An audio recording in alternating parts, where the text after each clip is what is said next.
চাঁদ মামা টিপ দিয়ে যা, চাঁদে কপালে যা টিপ দিয়ে যা, চাঁদে কপালে যা টিপ দিয়ে যা, চাঁদে কপালে যা টিপ দিয়ে যা। প্রথম কথা, জন্মলগ্ন কাকে বলে জানো? জন্মের সময় যে রাশি পূর্ব গগনে উদয় হচ্ছে, তাই তো? হ্যাঁ, তাই। ওর লগ্নে রবি আছেন, অর্থাৎ জন্ম মুহূর্তে সূর্য গুটি গুটি উঠছেন, অর্থাৎ ওর জন্ম সূর্যোদয় মুহূর্তে। কেমন? তাতে কি হলো? তাতে প্রমাণ হলো ওর জন্ম মাস ভাদ্র। তা কেমন করে প্রমাণ হলো? হলো না, ওর জন্মরাশি হচ্ছে সিংহ। জন্মরাশি কি? জন্ম মুহূর্তে চন্দ্র যে রাশিতে আছেন, অর্থাৎ চন্দ্র ছিলেন সিংহে। যেহেতু ও লগন চাঁদা এবং ওর লগ্নে আছেন রবি, ফলে জন্ম মুহূর্ত চাঁদ ও সূর্য দুজনেই সিংহ রাশিতে নয়, এখন সিংহ রাশিস্থে ভাস করে। মানেই এ ভরা বাদর, মাহ ভাদর, ওর জন্ম মাস ভাদ্র। কৌশিক একটু ভেবে নিয়ে স্বীকার করতে বাধ্য হয়। বাসু বলেন, শুধু ভাদ্র মাসই নয়, ভাদ্রের অমাবস্যায়। কেন অমাবস্যা কেন? যেহেতু সূর্য ও চন্দ্র একই রাশিতে। অ্যাস্ট্রোনমি পেপারে কত নম্বর পেয়েছিলে? রুমাল দিয়ে মুখটা মুছে নিয়ে কৌশিক বললে, ও ইয়েস। তাহলে এ পর্যন্ত জেনেছি যে নীলিমা কোনো একটি ভাদ্র মাসের অমাবস্যায় সূর্যোদয়ের মুহূর্তে জন্মেছে। অ্যাগ্রিড?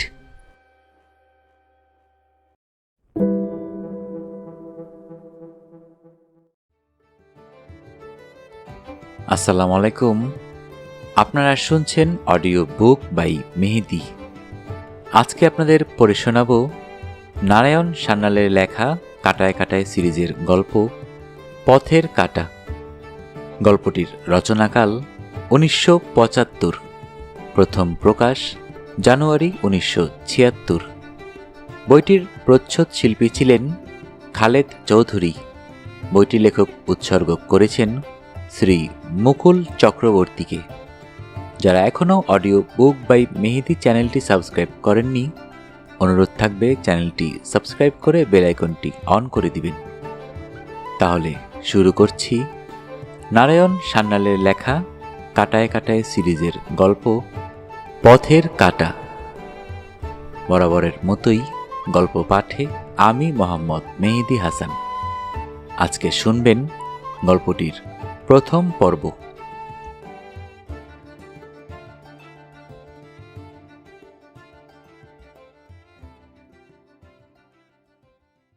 ইন্টারকমটায় ভেসে এলো মিসেস বাসুর কণ্ঠস্বর। তোমার সঙ্গে একজন দেখা করতে চান। একজন নয়, দুজন। মিস নীলিমা সেন আর মিস্টার জয়দীপ রায়। পাঠিয়ে দেব? বাসু সাহেব একটা আইনের বইয়ে ডুবেছিলেন, সেটা বন্ধ করে বলেন, মক্কেলকে। মিস সেন না মিস্টার রায়? এখনো বোঝা যাচ্ছে না, সম্ভবত যৌথ। জিজ্ঞাসা করব? না থাক, পাঠিয়ে দাও, যুগলেই। অল্প পরে আগন্তুকদ্বয় প্রবেশ করল বাসু সাহেবের চেম্বারে। বাসু পাইপটা নিয়ে ওদের সামনের চেয়ার দুটিকে নীরবে দেখিয়ে দিলেন। নমস্কার করে ওরা পাশাপাশি বসল। মেয়েটির বয়স 30-এর কোঠায়, শ্যামলা রং, গড়নটি চমৎকার, চোখ দুটি বড় বড়, বেশভূষা ছিমছাম। ছেলেটি 2-4 বছরের বড় হতে পারে। অত্যন্ত সুদর্শন এবং সুগঠিত শরীর, দীর্ঘকায়, বলিষ্ঠ এবং চোখে মুখে বুদ্ধিদীপ্ত একটা সপ্রতিভ ভাব। দেখলে মনে হয় সে দুঘা দিতেও পারে, দুঘা নিতেও পারে। মেয়েটি প্রথম কথা বলল, আমার নাম। বাধা দিয়ে বাসু সাহেব বললেন, দুজনের নামই আমি জানি, প্রয়োজনটা বলুন। প্রথম কথাতেই বাধা পেয়ে মেয়েটি যেন কিছু ক্ষুব্ধ হয়।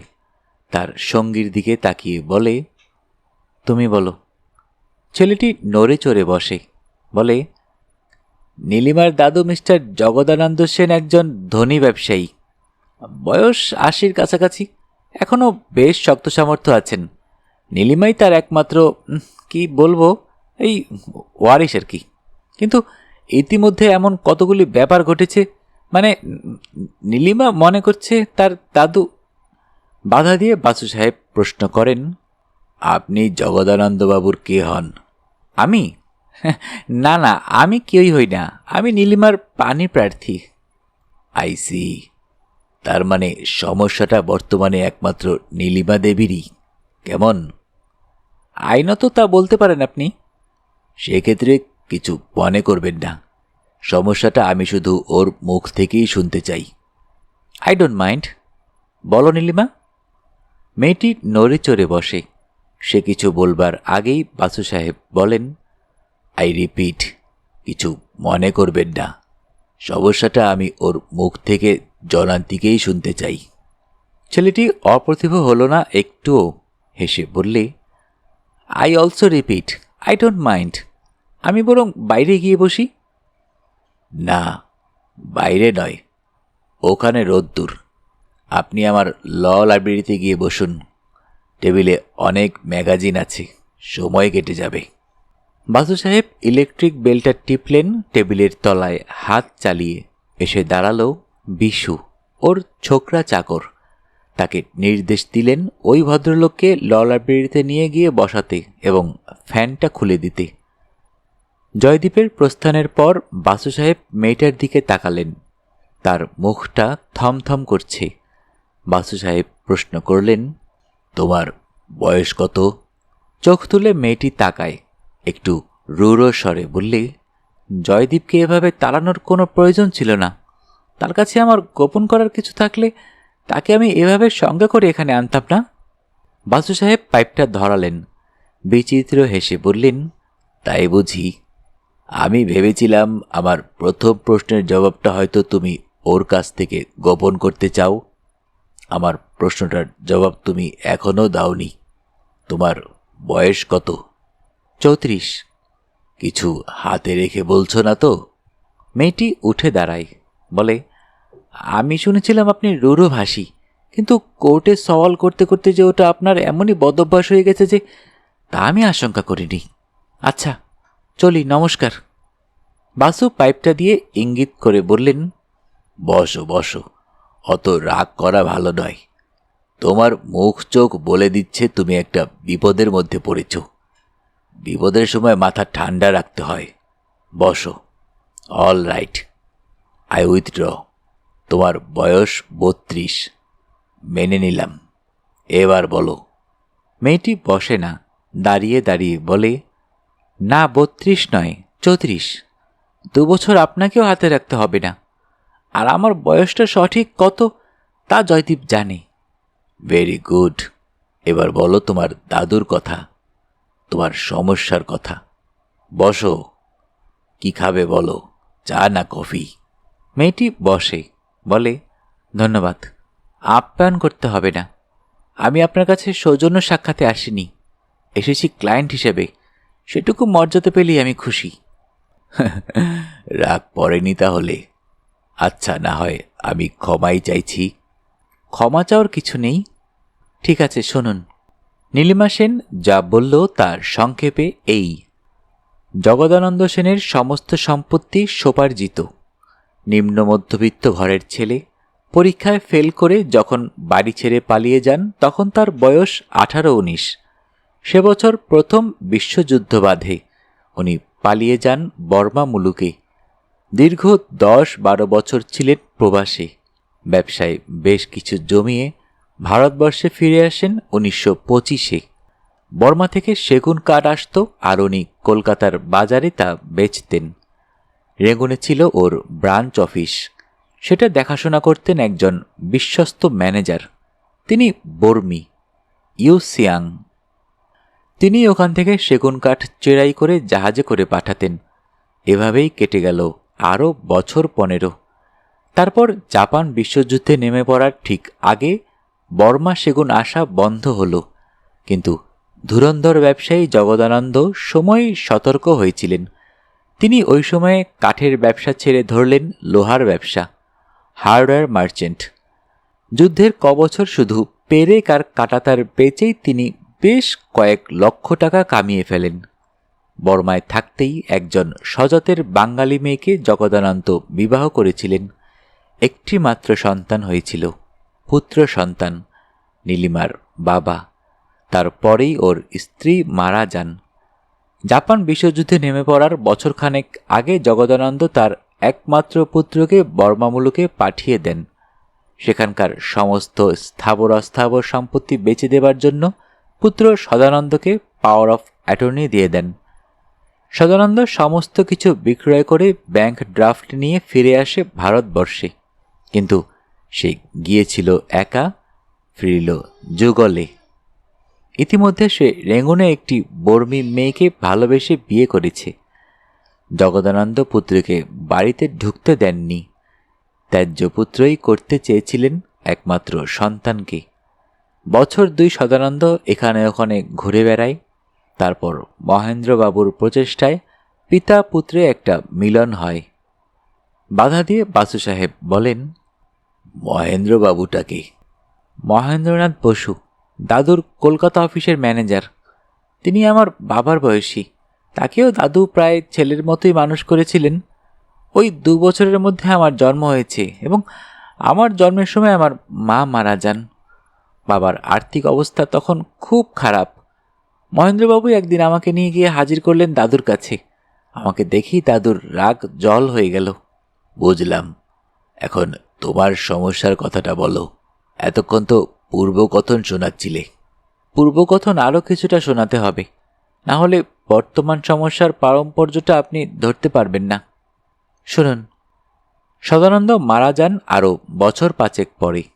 নীলিমা তখন ক্লাস 3-তে পড়ে। বাবার মৃত্যুর কথা অল্প অল্প মনে আছে তার, কিন্তু তার পরের কথা আরও স্পষ্টভাবে মনে আছে। একমাত্র পুত্রের মৃত্যুতে একেবারে ভেঙে পড়েছিলেন জগদানন্দ। ব্যবসাপত্র নিজে কিছুই দেখতে পারেন না। নাতনিকে নিয়েই তার দিন কাটে। এভাবেই কাটল আরও 2 বছর। তারপর কি একটা কারণে জগদানন্দের সন্দেহ হলো। একদিন তিনি খাতাপত্র দেখতে বসলেন। হঠাৎ আবিষ্কার করলেন ইতিমধ্যে মহেন্দ্র সেন বেশ কিছু টাকা হাতিয়ে ফেলেছে ব্যবসা থেকে। হিসাব মেলাতে পারলেন না মহেন্দ্রবাবু। আইনত কিছু করার ছিল না জগদানন্দের, কারণ পুত্রের মৃত্যুর পর শোকাহত জগদানন্দ তার ম্যানেজারকে জেনারেল পাওয়ার অফ অ্যাটর্নি দিয়ে রেখেছিলেন। মহেন্দ্র কৌশলী লোক। খাতাপত্রে সে লোকসানও দেখিয়ে গেছে আইন মোতাবেক, কিন্তু বেশ বোঝা যায় সেটা ওর কারসাজি। তহবিল তছরূপের মামলা আনলেন না জগদানন্দ। তৎক্ষণাৎ অপমান করে তার বিশ্বস্ত ম্যানেজারকে বিদায় করে দিলেন। মহেন্দ্র প্রতিশোধ নেবে বলে শাসিয়ে চলে যায়, আর ফেরেনি। এরপর গত 25 বছর তার কোনো খবর ছিল না। হঠাৎ গত সপ্তাহে তার নাটকীয় আবির্ভাব ঘটে। নীলিমা তাকে চিনতেই পারেনি। না চেনাই স্বাভাবিক। মহেন্দ্রবাবু এ পরিবার ছেড়ে যখন চলে যান তখন নীলিমার বয়স মাত্র 8-9 বছর। এমনকি জগদানন্দ এই 60 বছরের বৃদ্ধের ভিতর তার সেই যুবক ম্যানেজারকে খুঁজে পাননি। মহেন্দ্রবাবু যখন নিজের পরিচয় দিয়ে বলেছিলেন, বুড়ো কর্তা, আপনি আমাকে চিনতেই পারলেন না, কিন্তু আমি যাবার দিনে তো বলে গিয়েছিলাম আমি আবার ফিরে আসব, আমি মহেন্দ্র। এর পরের ইতিহাস নীলিমা বিস্তারিত জানে না। এটুকু দেখেছে মহেন্দ্র সেই যে এসে ঢুকেছেন আর বাড়ির বার হননি। আরও দেখেছে ওই ঘটনার পর থেকে দাদু যেন কি একটা আতঙ্কে একেবারে কাটা হয়ে থাকেন। ব্যাপারটা কি তা তো সে জানে না, কিন্তু বুঝতে পারছে বৃদ্ধ জগদানন্দ একটা প্রচণ্ড আতঙ্কের তাড়নায় একেবারে দিশেহারা হয়ে গেছেন। এইটাই নীলিমার সমস্যা। কি জাতীয় সাহায্য তুমি চাও আমার কাছে? দাদু হঠাৎ এমন বদলে গেছেন কেন, সেই রহস্যটা উদ্ধার করতে চাই আপনার সাহায্যে। বাসু বললেন, আমি গোয়েন্দা নই, আমি হচ্ছি ক্রিমিনাল উকিল। এক্ষেত্রে আমার সাহায্য তো তুমি আশা করতে পারো না। তবে আন্দাজে বলতে পারি ওই মহেন্দ্র বোস তোমার দাদুকে ব্ল্যাকমেল করতে এসেছে। তোমার দাদুর অতীত জীবনের কোনো ঘটনার কথা সে প্রকাশ করে দেওয়ার ভয় দেখাচ্ছে। তাহলে গত 25 বছর সে সেটা দেখায়নি কেন? আমার ধারণা সেই গোপন ঘটনার কথা যে মহেন্দ্র জানে এটা জানা ছিল তোমার দাদুর, কিন্তু তার বিশ্বাস ছিল মহেন্দ্র সেটা প্রমাণ করতে পারবে না। মহেন্দ্র নিশ্চয়ই অতি সম্প্রতি সেই গোপন ব্যাপারের কোনো অকাট্য প্রমাণ সংগ্রহ করেছে। সেই নথিপত্র নিয়ে সে হাজির হয়েছে তোমার দাদুর কাছে। আমারও তাই অনুমান, কিন্তু ব্যাপারটা কি হতে পারে? 25 বছর পরে সবকিছুই তো তামাদি হয়ে যায়। তা যায় না। ধরো একটা মার্ডার কেস, 25 বছরে সে অপরাধ তামাদি হয়ে যায় না। আপনি কি বলতে চান আমার দাদু মানুষ খুন করেছিলেন? Did I say that? তবে ওই জাতীয় এমন কিছু তিনি করেছিলেন যে অপরাধ 25 বছরে তামাদি হয়ে যায় না। তোমাকে আগেই বলেছি, এক্ষেত্রে আমি তোমাকে খুব বেশি কিছু সাহায্য করতে পারবো না, কিন্তু তোমার এক্ষেত্রে কি করণীয় তা সাজেস্ট করতে পারি। দাদুকে ওই আতঙ্কের হাত থেকে মুক্তি দিতে তোমার কোনো প্রাইভেট ডিটেকটিভের শরণাপন্ন হওয়া উচিত। সে খুঁজে বার করবে গোপন রহস্যটা কি, কেমন করে মহেন্দ্র সেটা সংগ্রহ করেছে, এবং হয়তো সে তোমাকে পরামর্শও দিতে পারবে কেমন করে এই বিপদ থেকে উদ্ধার পাওয়া যায়। কলকাতায় এমন প্রাইভেট গোয়েন্দা প্রতিষ্ঠান আছে নাকি? আপনি সন্ধান দিতে পারেন? পারি। এই বাড়িরই অপর উইংয়ে আছে সুকৌশলীর অফিস। সেখানে কৌশিক মিত্র এবং সুজাতা মিত্র পার্টনারশিপ বিজনেসে এই জাতীয় কাজ করে। ওরা আমারই লোক। তুমি যদি চাও তাহলে আমি যোগাযোগ করে দিতে পারি। Please sir. বাসু ইন্টারকমের মাধ্যমে কৌশিককে সংবাদটা জানিয়ে দিলেন। মেয়েটি নমস্কার করে উঠে দাঁড়াতেই বললেন, আর একটা কথা আছে। আমাকে যেসব কথা বললে তা ওই জয়দীপ ছেলেটি জানে? জানে। তোমার দাদু জানেন তোমাদের দুজনের সম্পর্ক? জানেন। তিনি রাজি হচ্ছেন না বলে ব্যাপারটা পিছিয়ে যাচ্ছে। রাজি হচ্ছেন না কেন? বিচিত্র হাসল মেয়েটি। তারপর বললে, যে কারণে কানাখোরা না হওয়া সত্ত্বেও এই 34 বছর বয়স পর্যন্ত আমি থুবড়ি হয়ে আছি। বুঝলাম না। যার সঙ্গে আমার বিয়ের কথা হয় দাদু ভেবে বসেন যে সে শুধু আমাকে টাকার জন্য বিয়ে করতে চাইছে। আমার মনে হয় দাদুর জীবদ্দশায় আমাদের বিয়েটা আদৌ হবে না। এটা ওর একটা কি বলবো, ওই ফোবিয়া। অর্থাৎ তোমার দাদুর বিশ্বাস যে জয়দীপও শুধুমাত্র টাকার লোভে তোমাকে বিবাহ করতে চাইছে? হ্যাঁ, তাই। ও কি করে? কে আছে ওর পরিবারে? ও মোটামুটি একাই। বাবা মা নেই।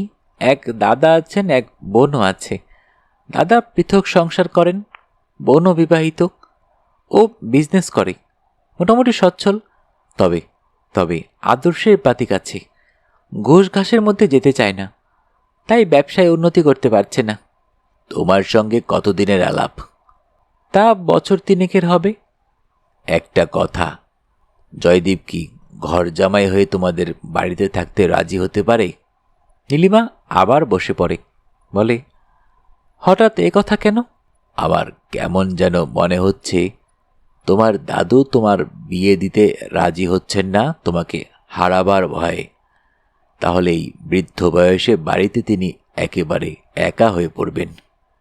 নীলিমা মাথা নাড়ল, বললে, না তা নয়, ওই ফোবিয়ার জন্যই। তাছাড়া আমাদের বাড়ি ফাঁকা নয়। আমার এক সম্পর্কের কাকা আছেন, তার এক শ্যালিকা পুত্র ওই বাড়িতে আছে।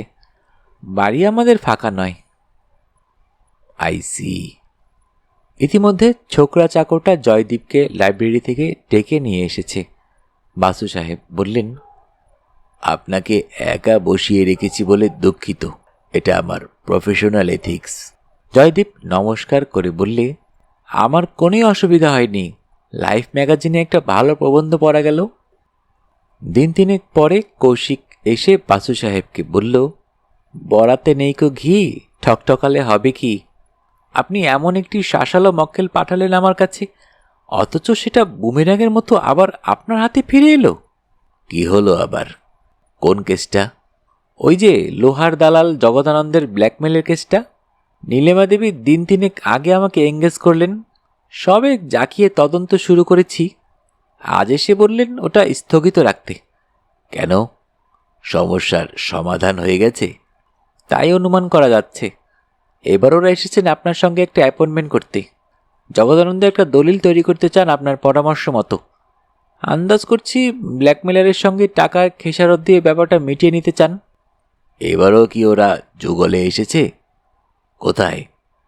আমার অফিসে বসিয়ে রেখে এসেছি। দুজনকেই? ঠিক আছে, পাঠিয়ে দাও। না, সঙ্গে করে নিয়ে এসো। একটু পরে কৌশিক ওদের দুজনকে নিয়ে ঢুকল। জয়দীপ নমস্কার করে বলল, আপনার লাইব্রেরি ঘরটা খোলা আছে নিশ্চয়ই? বাসু সাহেব বললেন, এবার আর তার দরকার হবে না। সেবার কেসটা জানতাম না, তাই আমার ক্লায়েন্টের স্বার্থে আপনাকে দূরে সরিয়ে রেখেছিলাম। কিন্তু আমার ক্লায়েন্ট তাতে ক্ষুণ্ণ হয়ে জানিয়েছেন যে আপনি তার কাছের মানুষ। বসুন আপনিও। নীলিমা চেয়ারে গুছিয়ে নিয়ে বসে, বলে, আজ কিন্তু আমি আপনার ক্লায়েন্ট নই। আমি ক্লায়েন্টের তরফে কথা বলতে এসেছি। আমি দূত মাত্র। ফলে আজ নিশ্চয়ই আপনার বাক্যবাণে বিদ্ধ হব না। দূত মাত্রেই অবদ্ধ। বাসু হেসে বলেন, হ্যাঁ, দূত মাত্রেই অবদ্ধ। সেদিন অত করে অনুরোধ করলাম, তবু আজও রাগ পুষে বসে আছো। যাই হোক, বলো, কি খবর? আপনার নিমন্ত্রণ আজ সন্ধ্যা 7:05 পর থেকে 7:45, কিংবা আগামীকাল বেলা 11:17 গতে। এ হপ্তায় এ দুটি বিবাহের লগ্ন আছে বুঝি? বিবাহ? কার? তবে 11:17 গতে কিসের নিমন্ত্রণ? বুঝিয়ে বলেন নীলিমা। জগদানন্দ পঞ্জিকা মেনে চলেন। ওই দুটি সময় হচ্ছে তার ঠিকুজি কোষ্ঠী অনুসারে শুভ লগ্ন। ওই সময়ে তিনি একটি জরুরি দলিলে সই দিতে চান।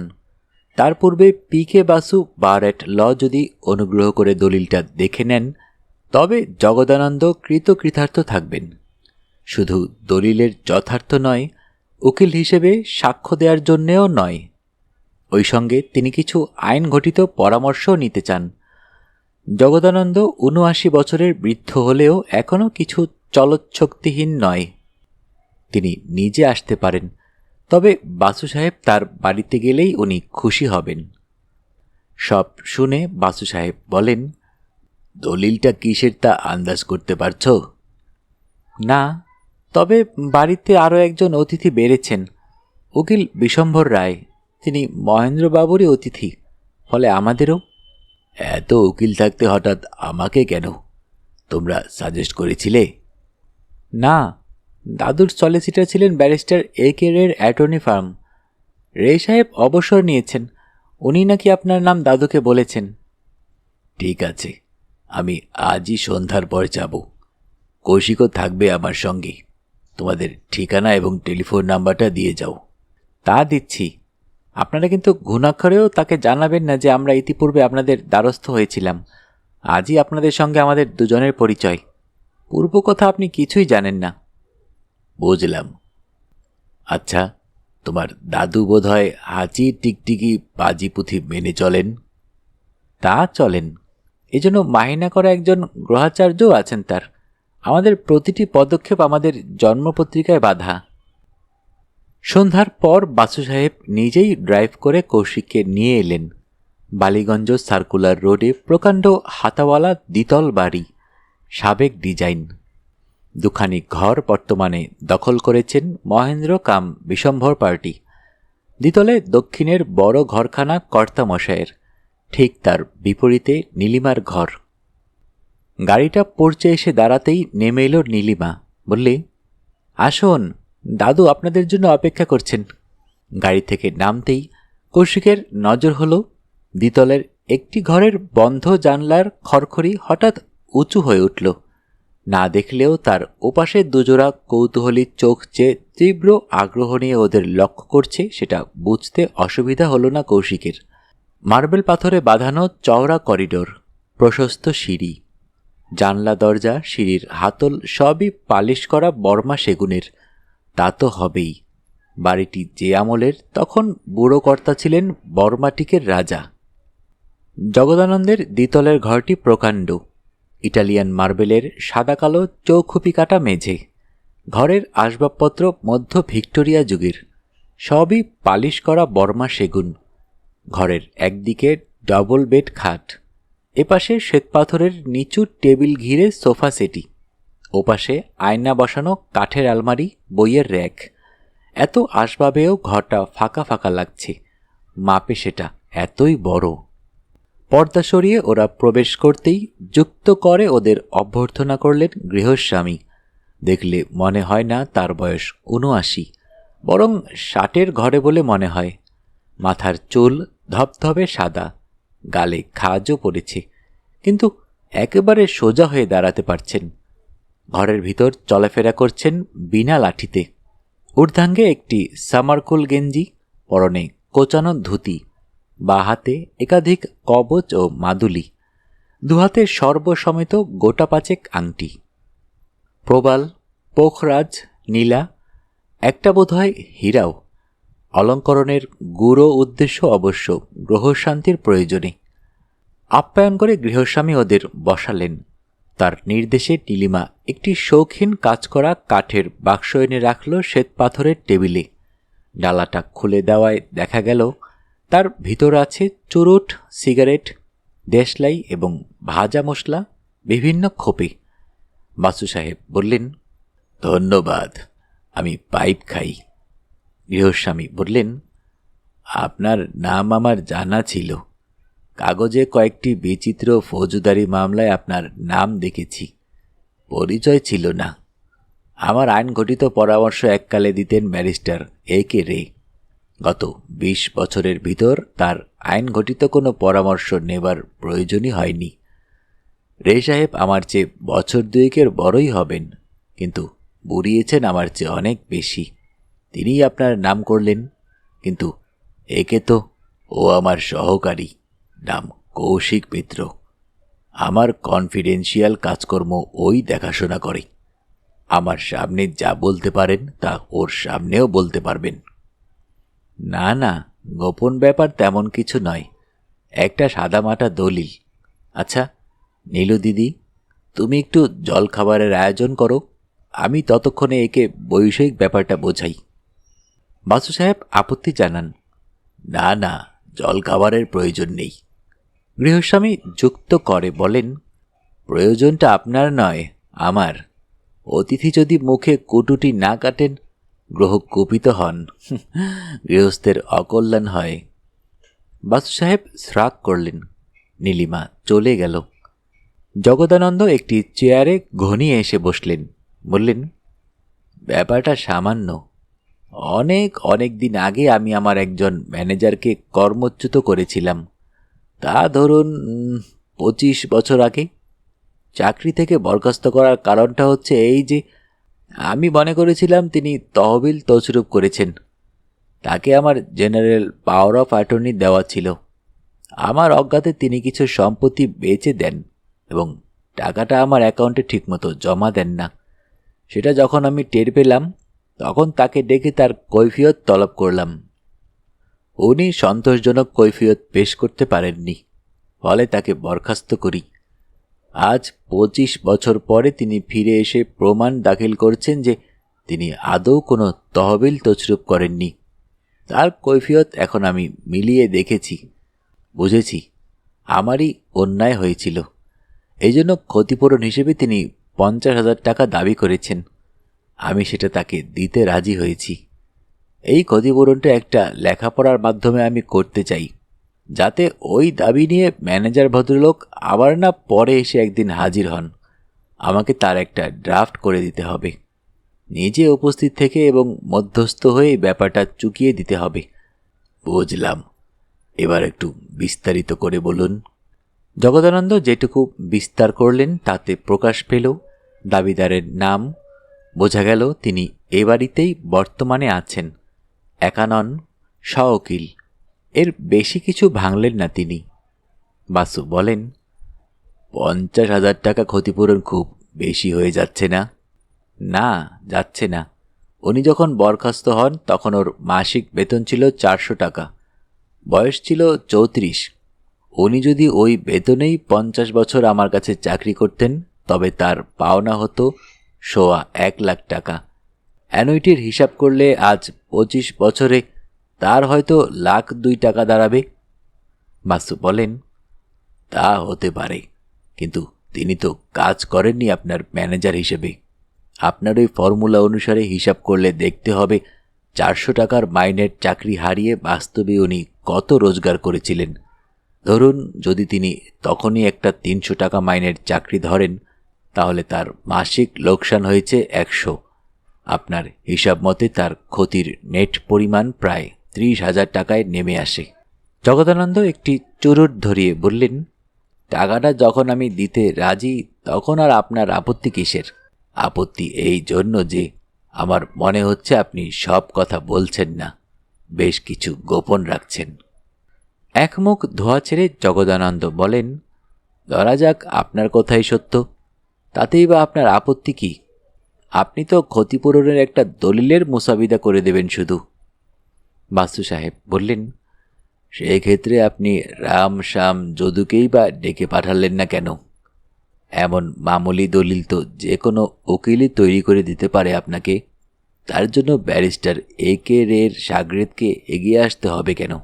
জগদানন্দ চোখ বুজে মিনিটখানেক কি যেন ভেবে নেন, তারপর বলেন, ডাক্তারের কাছে রোগ আর সলিসিটারের কাছে আইনের ফাঁক গোপন করতে নেই, কিন্তু ব্যতিক্রম আছে বলেই না নিয়মটাকে নিয়ম বলে মানি।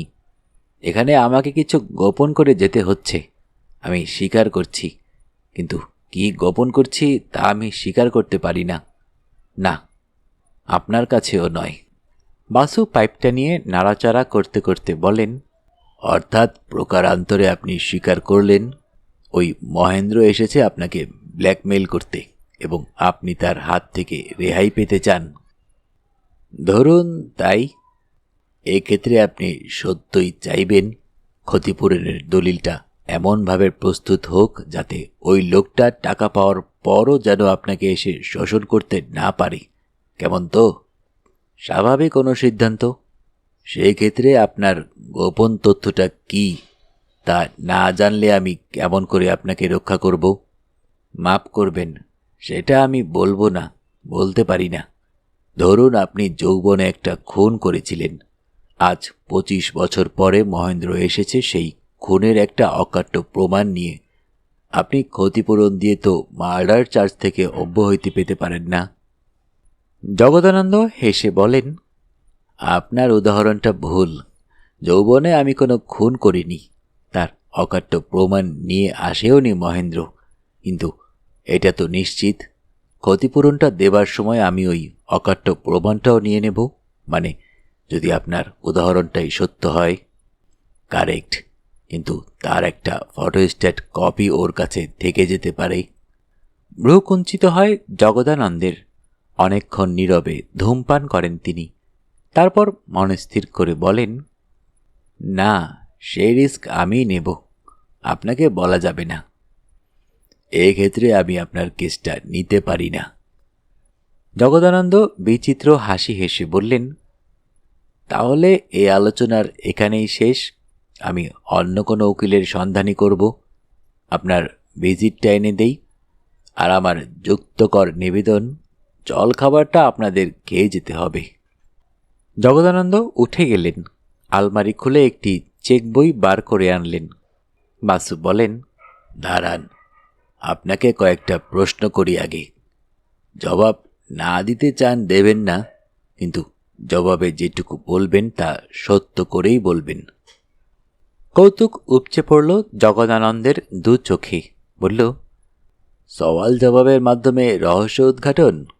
বেশ, করে দেখুন, কিন্তু সেটা পণ্ডশ্রম হবে মিস্টার বাসু। আমি ঘাঘু ব্যবসায়ী, এই করে চুল পাকিয়েছি। ওভাবে আমার পেটের কথা আপনি বার করতে পারবেন না। বাসু সাহেব সে কথায় কর্ণপাত না করে বললেন, আপনি বর্মা থেকে শেষ কবে ফিরে এসেছিলেন? ওরে বাবা, সে তো বহুদিন আগে, 1925-এ। শুধু মানে নীলুর বাবা তখন 2 বছরের। তারপর আমি আর বর্মায় যাইনি। সদানন্দ বাবুই বড় হয়ে বর্মার কাজ দেখাশোনা করতে যেতেন। না, বর্মার কাজ দেখাশোনা করতেন আমার সেখানকার ম্যানেজার ইউসিয়াং। সদানন্দ একবারই মাত্র বর্মায় যায়, মানে তার সেই ছেলেবেলার কথা বাদ দিলে। ওর জন্ম ওখানেই। একবারই যান, মানে ওই বিজনেস গুটিয়ে নিতে, সব কিছু বেচে দিয়ে আসতে। হ্যাঁ, জাপান বিশ্বযুদ্ধে নেমে পড়ার আগে আমার আশঙ্কা হয় এমন একটা কিছু ঘটতে পারে। ওই সময়ে লোহার ব্যবসায় আমার টাকারও প্রয়োজন ছিল প্রচুর। তাই সদুকে স্পেশাল পাওয়ার অফ অ্যাটর্নি দিয়ে বর্মায় পাঠিয়ে দিই। মাসখানেক সে ওখানে ছিল। সব কিছু বিক্রি করে ব্যাংক ড্রাফট নিয়ে সে ফিরে আসে। কত টাকায় বর্মার সম্পত্তি বিক্রি হয়? ঘর বাড়ি, স্টক এবং গুডউইল সমেত প্রায় 70,000 টাকায়। ব্যাংক ড্রাফটের নাম্বারটা আমায় দিতে পারেন? কি হবে সেই নাম্বার দিয়ে? বাসু মাথা ঝাঁকিয়ে বলেন, এমন শর্ত তো ছিল না সেনমশাই। আপনার কোনো প্রতিপ্রশ্ন করার অধিকার নেই। হয় সত্য জবাব দেবেন অথবা জবাব দিতে অস্বীকার করবেন। জগদানন্দ হাসলেন, বললেন, ঠিক কথা, ব্যাংক ড্রাফটের নাম্বারটা আপনাকে দিতে পারি। এখনই যান? ইয়েস। জগদানন্দ তার কাঠের আলমারিটা খুললেন। মিনিট 5 মধ্যেই পুরাতন ইনকাম ট্যাক্স ফাইল হাতরে নম্বরটা দাখিল করলেন। ব্যাংক অফ বর্মা ড্রাফট দিচ্ছেন কলকাতার লয়েডস ব্যাংকের ওপর। টাকার অঙ্ক 71,532 টাকা 3 আনা। তারিখ 18 মে 1940। বাসু সাহেব নোটবুকে টুকে নিলেন, তারপর বললেন, ঠিক আছে, আমি আপনার কাজটা করবার দায়িত্ব নিচ্ছি। ড্রাফট আমি করে দেব। এবার বরং মহেন্দ্রবাবু এবং বিশ্বম্ভরবাবুকে ডেকে পাঠান। জগদানন্দ বললেন, গোপন তথ্যটা না জেনেই রাজি হলেন? ওটা তো কালকেই জানতে পারবো, ব্যাংক খুললেই। হো হো করে হেসে উঠলেন জগদানন্দ। বললেন, আপনার আশা যে মহেন্দ্র আমাকে কি সূত্রে ব্ল্যাকমেল করছে তা আপনাকে জানিয়ে দেবে লয়েডস ব্যাংক? বাসু কঠিন স্বরে বললেন, আগামীকাল এই সময়ে এসে সেটা অন্তত আমি আপনাকে জানিয়ে যাব। এবার ডাকুন ওদের। জগদানন্দ স্থির হয়ে কয়েক মুহূর্ত এক দৃষ্টে দেখতে থাকেন বাসু সাহেবকে। তারপর মাথা নেড়ে বললেন, অসম্ভব বাসু সাহেব, আই অ্যাকসেপ্ট ইউর চ্যালেঞ্জ। 25 বছর সময় লেগেছে মহেন্দ্রর। হ্যাঁ, তাও সে আমার নারী নক্ষত্র জানত। আপনার পক্ষে এটা অসম্ভব। বাসু সাহেব ঘড়ির দিকে তাকিয়ে বললেন, আমার দেরি হয়ে যাচ্ছে। অল্প পরেই এলেন মহেন্দ্র আর বিশ্বম্ভর বাবু। মহেন্দ্রবাবুর বয়স 60-এর কাছাকাছি। এক মাথা কাঁচা পাকা কদম ছাট চুল, ঝোলা গোঁফ আর ঘন ভ্রু, চোখে সন্ধানী দৃষ্টি। দেখলেই বোঝা যায় লোকটা ধূর্ত এবং সাবধানী। অপরপক্ষে বিশ্বম্ভরের বয়স 40-এর কাছাকাছি। রীতিমতো হৃষ্টপুষ্ট, মোটাই বলা চলে। চোখে মোটা ফ্রেমের চশমা। কাপড় জামায় দেহের যেটুকু ঢাকা পড়েনি সেখানে মেয়েদের বাহুল্য নজরে পড়ে। জগদানন্দ ওদের পরিচয় করিয়ে দিলেন। মহেন্দ্র হাত তুলে নমস্কার করল। বিশ্বম্ভর একটা কাগজে নিবন্ধ দৃষ্টি থাকার অজুহাতে নমস্কার করার হাত এড়াল। অল্প কিছুক্ষণের মধ্যেই ওরা আলোচনায় ডুবে গেলেন। কিন্তু বেশি দূর অগ্রসর হওয়া গেল না। মতদ্বৈত দেখা দিল। বিশ্বম্ভর একটি ড্রাফট করে এনেছিলেন। সেটাই হলো আলোচনার মূল সূত্র। বাসু সাহেব বললেন, না, ওই সঙ্গে মহেন্দ্রবাবুকে বলতে হবে তিনি জগদানন্দের ওয়ারিশদেরও ভবিষ্যতে ওই দাবি নিয়ে বিব্রত করতে পারবেন না। বিশ্বম্ভর বললেন, মামলা হচ্ছে এমপ্লয়ার আর এমপ্লয়ের মধ্যে, এর মধ্যে ওয়ারিশদের প্রসঙ্গ আসবে কি করে? সেটা আমাদের বিবেচ্য। ওকে দ্বিতীয়ত লিখে দিতে হবে কোনো অজুহাতেই তিনি জগদানন্দ অথবা তার ওয়ারিসদের কাছে কোনো দাবি নিয়ে কোনো দিন উপস্থিত হবেন না।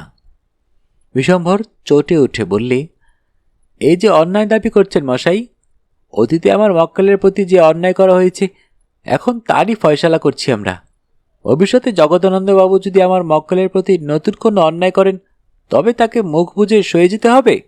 বাসু সাহেব বলেন, তৃতীয়ত ওকে আরও স্বীকার করতে হবে যে ভবিষ্যৎ অনুসন্ধানে যদি পুনরায় প্রমাণিত হয় যে আমার মক্কেল জগদানন্দ বুঝতে পারেন আপনার মক্কেল মহেন্দ্রবাবু সত্যই তহবিল তছরূপ করেছিলেন, তাহলে তদানীস্তন ব্যাংক রেট সুদ সমেত ওই 50,000 টাকা মহেন্দ্রবাবু প্রত্যর্পণের জন্য বাধ্য থাকবেন। বিশম্ভর উঠে দাঁড়ান চেয়ার ছেড়ে। বাসু সাহেবকে ডিঙিয়ে জগদানন্দকে বলেন, আপনি যদি ফয়সালা করতে না চান সেটা সম্পূর্ণ পৃথক কথা, আমরা অন্য পন্থার আশ্রয় নিতে বাধ্য হব। ইনি যা দাবি করছেন তা অযৌক্তিক। অন্তত গতকাল আপনি এসব ফ্যাকড়া তোলেননি। জগদানন্দ বলেন, আচ্ছা আপনারা একটু অপেক্ষা করুন, আমি ওকে বুঝিয়ে বলছি। বাসু সাহেবকে নিয়ে জগদানন্দ চলে গেলেন পাশের ঘরে। বললেন, এইসব ফ্যাকড়া তুলছেন কেন? স্বাভাবিক কারণে। ধরুন যদি খেসারতের টাকাটি নিয়ে ও আবার আসে, আপনার যে গোপন ব্যাপারটা আছে সেটা প্রকাশ করে দেয়, প্রমাণ নাই করতে পারুক, স্ক্যান্ডেল ছড়াবার চেষ্টা করে, তখন একটা শোডাউন অনিবার্য হয়ে পড়বে। তখন মামলা করে ওর কাছ থেকে 50,000 টাকা আপনি দাবি করতে পারবেন। সেই টাকা আদায় হবে না, কিন্তু সেই ভয়ে ওই স্ক্যান্ডেলটাও ছড়াতে সাহস পাবে না। জগদানন্দ ব্যাপারটা ভেবে দেখেন, একটু পরে বলেন, আপনার যুক্তি ঠিক, কিন্তু এসব শর্ত তো আমি আগে আরোপ করিনি, এখন ওরা শুনতে চাইবে কেন? এক কাজ করুন, ওদের কাছে একদিন সময় চেয়ে নিন, কাল এসে একটা ফয়সালা করা যাবে, কাল সন্ধ্যায় এই একই সময়ে। জগদানন্দ বিচিত্র হেসে বললেন, কেন বলুন তো, আপনি কি সত্যি আশা রাখেন যে কাল সন্ধ্যার মধ্যেই লয়েডস ব্যাংক থেকে জেনে আসবেন রহস্যের সন্ধান? তাই আশা করছি। মোট কথা একদিন সময় আপনি চেয়ে নিন শুধু। তাই নেওয়া হলো। বিশম্ভর গজগজ করতে করতে উঠে গেল। মহেন্দ্র কিন্তু যাবার সময় সবিনয়ে নমস্কার করে গেল তার প্রাক্তন মনিবকে এবং তার সলিসিটারকে। জলখাবার খেতে বসে শুরু হলো খোশ গল্প। বাসু সাহেব বললেন, শেরমশাই, আপনার নাতনিটিকে আমার খুব পছন্দ হয়েছে, বেশ তেজি মেয়ে। নীলিমা দাঁড়িয়েছিল সামনেই। জগদানন্দ তার পিঠে একটা স্নেহের চাপড় মেরে বলেন, হবেই তো, ওর জন্ম যে সিংহ রাশিতে। তাই নাকি? সিংহ রাশিতে জন্ম হলে বুঝি খুব তেজি হয়? হা হা করে হেসে ওঠেন জগদানন্দ। বলেন, না, জ্যোতিষচর্চা অত সহজ নয়, ওটা একটা রসিকতা করছিলাম। তবে নীলুমা একটি ক্ষণজন্মা মেয়ে, যাকে বলে লগন চাঁদা। ওর লগ্নেও রবি আছে কিনা, মুশকিল হয়েছে, ওর নবমে শনি রয়েছেন। তারপর হঠাৎ বাসু সাহেবের দিকে ফিরে বললেন, আপনি জ্যোতিষ মানেন? বাসু বলেন, গণিত জ্যোতিষ মানি, ফলিত জ্যোতিষ মানি না। আপনার কি রাশি? আমি নিজেই তা জানি না, ওইসব রাশিচক্র তিথি নক্ষত্র আমি বুঝিই না। জলখাবার খেয়ে বৃদ্ধের কাছ থেকে বিদায় নিয়ে ওরা নিচে নেমে এলেন। নীলিমা ওদের গাড়িতে তুলে দিতে এলো। বাসু সাহেব হঠাৎ প্রশ্ন করেন, নীলিমা, তোমার জন্মবারটা কি বলো তো? জন্মবার দিয়ে কি হবে, সোমবার। বাসু বলেন, এমনি কৌতূহল হলো জানতে। আচ্ছা, চলি। পরদিন সন্ধ্যায় বুড়ো কর্তার নিভৃত কক্ষে যখন আবার ওরা দুজন মুখোমুখি বসলেন, তখন জগদানন্দ বললেন, ব্যারিস্টার সাহেব, আজ আপনার জন্যে আমি একটি সারপ্রাইজ নিয়ে বসে আছি, সেটা দেখলে আপনি চমকে উঠবেন। বাসু উৎসাহ দেখিয়ে বলেন, চমকিত হওয়া একটা দুর্লভ সৌভাগ্য, তাহলে আগে সেটাই দেখি। কাজের কথা পরে হবে। ছোট ছেলের মতো মাথা দুলিয়ে জগদানন্দ বলেন, ওটি হচ্ছে না। চমকিত হওয়া যখন দুর্লভ সৌভাগ্য, তখন প্রতিশ্রুতি মতো আপনি আগে আমাকে চমকিত করুন। কথা ছিল আজ সন্ধ্যায় আপনি আমাকে জানাবেন রহস্যটা কি, মানে আমার রহস্যটা। বাসু সাহেব বলেন, সেসব কথা থাক। তাহলে তো হবে না ব্যারিস্টার সাহেব, সেক্ষেত্রে আগে হার স্বীকার করুন। করলাম। খুশিয়াল হয়ে ওঠেন জগদানন্দ। বলেন, লয়েডস ব্যাংক কোনো খবর দিতে পারল না? লয়েডস ব্যাংকে আমি আদৌ যাইনি। তাহলে আপনি অকুণ্ঠভাবে স্বীকার করছেন মহেন্দ্র কি ব্যাপারে আমাকে ব্ল্যাকমেল করছে তা আপনি জানতে পারেননি? বাসু বিরক্ত হয়ে বলেন, একই কথা আমাকে দিয়ে বারে বারে কেন বলাচ্ছেন মিস্টার সেন? জগদানন্দ ঈষৎ লজ্জিত হয়ে বলেন, কিছু মনে করবেন না বাসু সাহেব, এতে আপনার লজ্জিত হবার কিছু নেই। যে খবর বার করতে মহেন্দ্রের 25 বছর লাগলো, তা যে আপনি 24 ঘন্টায় জানতে পারবেন না তা আমিও জানতাম। তবে আপনাকে দিয়ে স্বীকার করিয়ে নিতে হচ্ছে একটি বিশেষ কারণে। এই নিয়ে ইতিমধ্যে আমি বাজি ধরে বসে আছি কিনা, আপনার অসাফল্যে আমি 100 টাকা বাজি জিতলাম। বাসু পাইপে অগ্নি সংযোগ করছিলেন, হঠাৎ থেমে পড়ে বলেন, মানে এ নিয়ে বাজি ধরেছেন? কার সঙ্গে? নাতনি? না, আপনার গুরু ব্যারিস্টার একে রে। বাসু সাহেবের হাতের দেশলাইয়ের কাঠিটা নিভে গেল। মুখ থেকে পাইপটা সরিয়ে বলেন, সেটা কি রকম? কাল আপনি চলে যাবার পরেই আমি রে সাহেবকে ফোন করেছিলাম। ওকে বললাম আপনি বলেছেন 24 ঘন্টার মধ্যে আমার একটা রহস্য উদ্ঘাটন করে দিবেন। শুনে রে সাহেব বললেন, বাসু যদি কথা দিয়ে থাকে তবে নিশ্চয়ই করবে। তারপর যা হয়ে থাকে, দুই বুড়োয় কথা কাটাকাটি, শেষমেশ 100 টাকার বাজি। বাসু এবার দেশলাই থেকে দ্বিতীয় একটি কাঠি বার করে পাইপটা ধরালেন।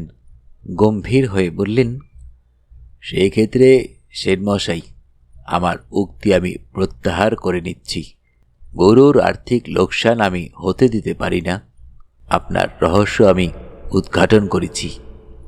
জগদানন্দ মিটিমিটি হাসছেন। বলেন, বটে, তবে সেটাই শোনান আগে। বাসু ঘরের চারদিকে তাকিয়ে দেখলেন একবার। ঘরে ওরা তিনজনই মাত্র আছেন, জগদানন্দ, তিনি আর কৌশিক। তবু উঠে দরজাটা বন্ধ করে দিয়ে এলেন। বললেন, সেনমশাই, কথাটা অপ্রিয়, তাই সব জেনে শুনেও আমি হার স্বীকার করছিলাম। বিশ্বাস করুন, আমি ব্যাপারটা জানি। জগদানন্দ ঘন ঘন মাথা নাড়ছেন। বলেন, ওভাবে ফাঁকি দিতে পারবেন না। বাসু যেন নিরুপায় হয়ে ঝুঁকে পড়েন। অস্ফুটে বলেন, আমি জানি মহেন্দ্র এতদিনে প্রমাণ সংগ্রহ করে এনেছে যে নীলিমা আপনার পৌত্রী নয়। প্রচণ্ড একটা ধাক্কা খেলেন জগদানন্দ। কৌশিকও চমকে ওঠে। বেশ কিছুক্ষণ দম ধরে থেকে জগদানন্দ বলেন, আর একটু খুলে বলুন, কি বলতে চাইছেন? বলছি যে আপনার পুত্র সদানন্দ সেন নীলিমার বাবা নয়। এ তথ্যটা মহেন্দ্র আবিষ্কার করেছে। হয়তো সে অনেক দিন ধরেই এটা জানত, সম্প্রতি অকাট্য প্রমাণ সংগ্রহ করে এনেছে। মাথাটা নিচু হয়ে গেল জগদানন্দের। অনেকক্ষণ নির্বাক বসে রইলেন তিনি। তারপর মুখ তুলে বললেন, আপনি কেমন করে জানলেন? সে প্রশ্ন অবান্তর। এখন দেখান আপনি কি দেখাতে চাইছিলেন যেন। তবু উৎসাহ ফিরে পেলেন না জগদানন্দ। বললেন, আপনি জানাবেন না কি সূত্রে এই তথ্যটা আবিষ্কার করেছেন? না, সে শর্ত তো ছিল না। আরও মিনিটখানেক ঘুম মেরে বসে রইলেন জগদানন্দ। তারপর উঠে গেলেন এবং আলমারি থেকে একটি দলিল নিয়ে এসে নীরবে বাড়িয়ে ধরলেন বাসু সাহেবের দিকে।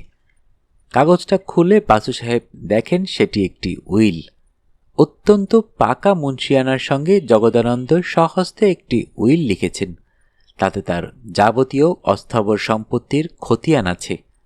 ওর গুরুদেব পাবেন 10,000, নীলিমার এক মামা 10,000, আর একজন কে যেন পাবেন 5,000। এইভাবে প্রত্যেকেই কিছু কিছু পাবে। নীলিমা পাবে নগদ 25,000।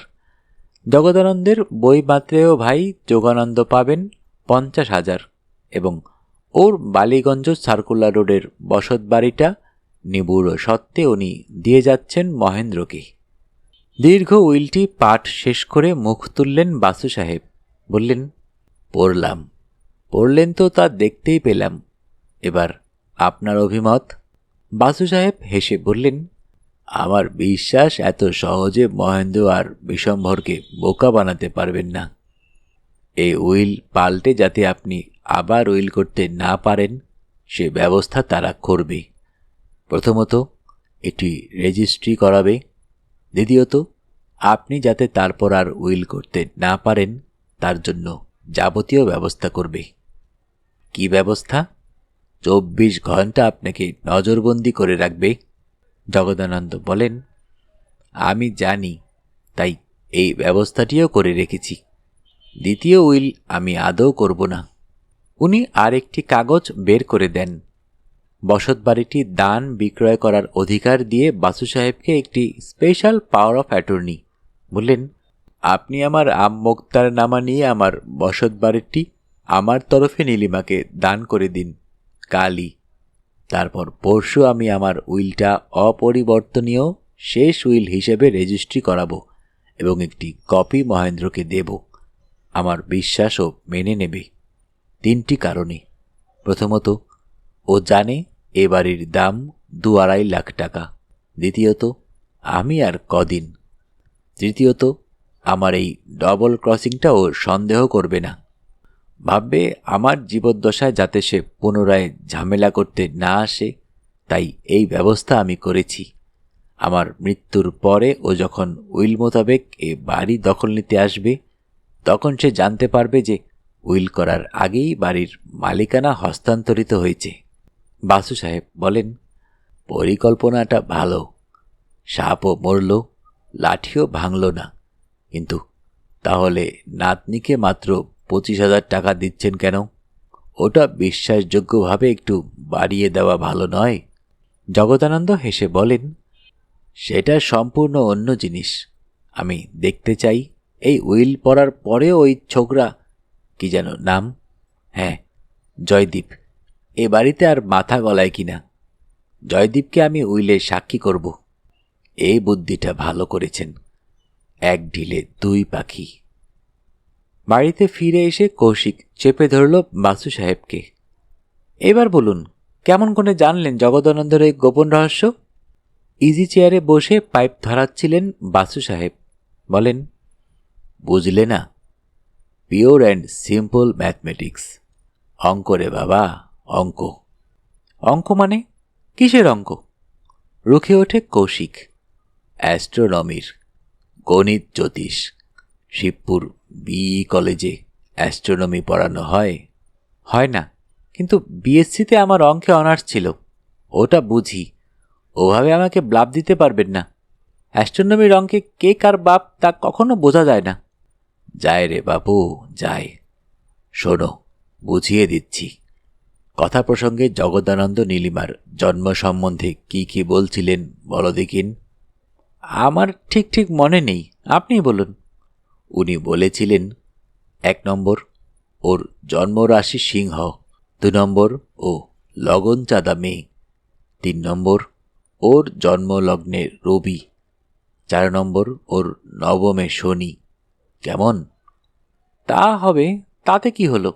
তাতে কখনো প্রমাণ হয় তার বাপ সাধারণত নয়? হবে রে বাপু, হবে। অঙ্কটা আগে কষতে দাও। প্রথম কথা, জন্মলগ্ন কাকে বলে জানো? জন্মের সময় যে রাশি পূর্ব গগনে উদয় হচ্ছে, তাই তো? হ্যাঁ, তাই। ওর লগ্নে রবি আছেন, অর্থাৎ জন্ম মুহূর্তে সূর্য গুটি গুটি উঠছেন, অর্থাৎ ওর জন্ম সূর্যোদয় মুহূর্তে। কেমন? তাতে কি হলো? তাতে প্রমাণ হলো ওর জন্মমাস ভাদ্র। তা কেমন করে প্রমাণ হলো? হলো না? ওর জন্মরাশি হচ্ছে সিংহ। জন্মরাশি কি? জন্ম মুহূর্তে চন্দ্র যে রাশিতে আছেন, অর্থাৎ চন্দ্র ছিলেন সিংহে। যেহেতু ও লগন চাঁদা এবং ওর লগ্নে আছেন রবি, ফলে জন্ম মুহূর্ত চাঁদ ও সূর্য দুজনেই সিংহ রাশিতে নয়, এখন সিংহ রাশিস্থে ভাস করে। মানেই এ ভরা বাদর, মাহ ভাদর, ওর জন্ম মাস ভাদ্র। কৌশিক একটু ভেবে নিয়ে স্বীকার করতে বাধ্য হয়। বাসু বলেন, শুধু ভাদ্র মাসই নয়, ভাদ্রের অমাবস্যায়। কেন অমাবস্যা কেন? যেহেতু সূর্য ও চন্দ্র একই রাশিতে। অ্যাস্ট্রোনমি পেপারে কত নম্বর পেয়েছিলে? রুমাল দিয়ে মুখটা মুছে নিয়ে কৌশিক বললে, ও ইয়েস। তাহলে এ পর্যন্ত জেনেছি যে নীলিমা কোনো একটি ভাদ্র মাসের অমাবস্যায় সূর্যোদয়ের মুহূর্তে জন্মেছে। অ্যাগ্রিড। নাও আমাদের 4 নম্বর হাইপোথিসিস ছিল নবমে শনি। কৌশিক স্বীকার করে, ওই ব্যাপারটা আমি বুঝিনি। নবমে শনি মানে কি? বাসু বলেন, তোমার বুঝতে না পারাই স্বাভাবিক। ওটা অ্যাস্ট্রোনমির এখতিয়ারভুক্ত নয়, অ্যাস্ট্রোলজির ব্যাপার। লগ্ন থেকে 9 ঘর গুণে যে রাশি পাওয়া যাবে, সেখানে জন্ম সময়ে শনি ছিলেন, এটাই বুঝতে হবে। যেহেতু ওর লগ্ন ছিল সিংহ, তাই জন্ম সময়ে দেখা যাচ্ছে শনি আছেন মেষ রাশিতে। ওর জন্মছকটায় যেটুকু জানা গেল, তার সাংকেতিক চেহারা এই রকম। সিংহ রাশিতে আছেন রবি, র, চন্দ্র, চ, এবং লগ্ন, লং, আর মেষ রাশিতে আছে শনি, স। মজা হচ্ছে, শনি গ্রহ এক এক রাশিতে থাকেন 2.5 বছর, মানে গোটা রাশিচক্র পাক মারতে তার সময় লাগে 2.5 × 12, 30 বছর। বর্তমান বছরে এই 1975 সালে শনি আছেন মিথুনে। দেখছি নীলিমার জন্ম সময়ে তিনি ছিলেন 2 রাশি পিছনে। তার অর্থ ওর জন্ম সময়টা আজ থেকে 5 বছর, অথবা 30 + 5, 35 বছর, কিংবা 30 দুগুণে 60 + 5, 65 বছর আগে। কেমন তো? যেহেতু নীলিমাকে 5 বছরের খুকি অথবা 65 বছরের বুড়ি বলে মনে হচ্ছে না, তাই ওর বয়স 35। অ্যাগ্রিড। সিদ্ধান্তটা একটা বিকল্প পদ্ধতিতেও প্রমাণ করা যায়। নীলিমা প্রথম সাক্ষাতে বলেছিল তার বয়স 34। অন্তত একটা বছর হাতে না রেখে কোনো যৌবনোত্তীর্ণা অনুরা নিজের বয়স বলে না। ফলে 34 + 1, 35। সংক্ষেপে নীলিমার জন্ম বৎসর 1940। কৌশিক এতক্ষণে একটা মস্ত ফাঁক বার করেছে হিসাবে। বললে, তা কেন? শনি মেষরাশির প্রথম দিকে আছেন কিংবা শেষ দিকে আছেন তা তো জানেন না। আপনি নিজেই বললেন এক রাশি পার হতে শনির 2.5 বছর লাগে, ফলে সালটা 1941 অথবা 1939 তো হতে পারে। Correct, very correct, very very correct. বরং তোমার বলা উচিত ছিল সেই হিসাবে 1938 থেকে 1942 যে কোনো সাল হতে পারে। পারেই তো। না, পারে না। কেন পারে না জানো? খুব সহজ কারণে। ওই 5টা বছরে 5টা ভাদ্রের অমাবস্যা এসেছে। তার ভেতর শুধুমাত্র 1940-এর ভাদ্রের অমাবস্যা পড়েছে সোমবারে, যেটা নীলিমার স্বীকৃতি অনুসারে ওর জন্মবার। ফলে সন্দেহাতীত রূপে প্রমাণ হল নীলিমার জন্ম 1940 সালের ভাদ্র অমাবস্যায় সূর্যোদয়ের মুহূর্তে। বাংলা হিসেবে সেটা 17ই ভাদ্র 1347, ইংরেজি 2রা সেপ্টেম্বর 1940। বেশ, তাও না হয় মেনে নিলাম, কিন্তু তা থেকে তার পিতৃপরিচয়? ধীরে রজনী, ধীরে। ব্যাংক অব বর্মার ড্রাফটের তারিখ ছিল 18/5/1940। জগদানন্দের স্বীকারোক্তি অনুযায়ী সদানন্দ মাসখানেক বর্মায় ছিল। যদি ধরে নিই একেবারে প্রত্যাবর্তনের শেষ দিনে সে ড্রাফটটা নিয়েছে, তাহলে সদানন্দের বর্মামূলকে পদার্পণের তারিখটা হচ্ছে 14/4/1940। যদি ধরে নিই রেঙ্গুনে পদার্পণের দিনই নীলিমার মায়ের সঙ্গে সদানন্দের সাক্ষাৎ ঘটে থাকে, তবে দুজনের প্রথম সাক্ষাৎ সময়ে নীলিমার মায়ের গর্ভে ভ্রূণের বয়স অন্তত 5 মাস। কৌশিক চেয়ার ছেড়ে উঠে দাঁড়ায়, বলে, আপনাকে একটা প্রণাম করব বাসু মামা। বাসু সাহেব ইজি চেয়ারের হাতলে ঠ্যাং জোড়া তুলে দিয়ে বলেন, ভাগ্নে মামাকে প্রণাম করবে, এতে আবার তিথি নক্ষত্র দেখার কি আছে, করো। জগদানন্দের পরিকল্পনাটি খাসা, কিন্তু সেই মোতাবেক কাজ করা মুশকিল হয়ে পড়ল। বাসু সাহেব আবমোক্তার বলে জগদানন্দের তরফে গোপনে তার বসতবাড়িটি দানপত্র করে দিলেন তার পৌত্রীকে। না, ভুল বললাম, দলিলের কোথাও উল্লেখ নেই দানগ্রহীতা নীলিমা সেন জগদানন্দের পৌত্রী, বরং বলা হয়েছে যেহেতু সেন পরিবারভুক্ত কুমারী নীলিমা দেবী বৃদ্ধ বয়সে দাতা জগদানন্দের সেবা শুশ্রূষা যত্ন আত্তি করেছেন, তাই প্রতিদানে খুশি মনে সুস্থ বহাল তবিয়তে দাতা নিবুড় সত্ত্বে ইত্যাদি ইত্যাদি। বৃহস্পতিবার সন্ধ্যায় জগদানন্দ জয়দীপ এবং নীলিমাকে তার নিভৃত কক্ষে ডেকে পাঠালেন।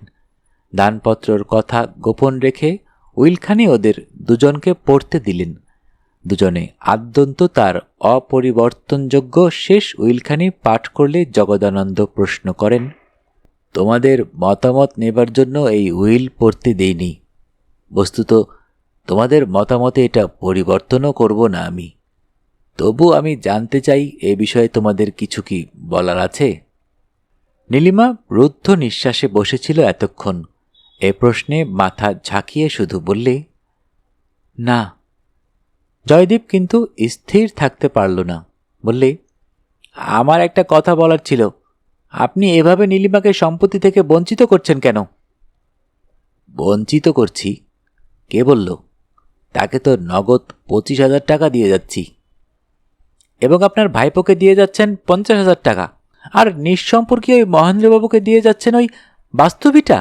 হ্যাঁ, তাতে কি হলো? জয়দীপ স্থির হয়ে বসে রইল, জবাব জোগাল না তার কণ্ঠে। শেষে উঠে গেল সে। পরদিন শুক্রবার সকালে সে ফিরে এসে বললে, কাল আপনাকে একটা কথা বলা হয়নি। আপনি জানেন যে আমি নীলিমাকে বিবাহ করতে চাই। আপনার আপত্তি ছিল, যে কারণে আপনি আপত্তি করেছিলেন।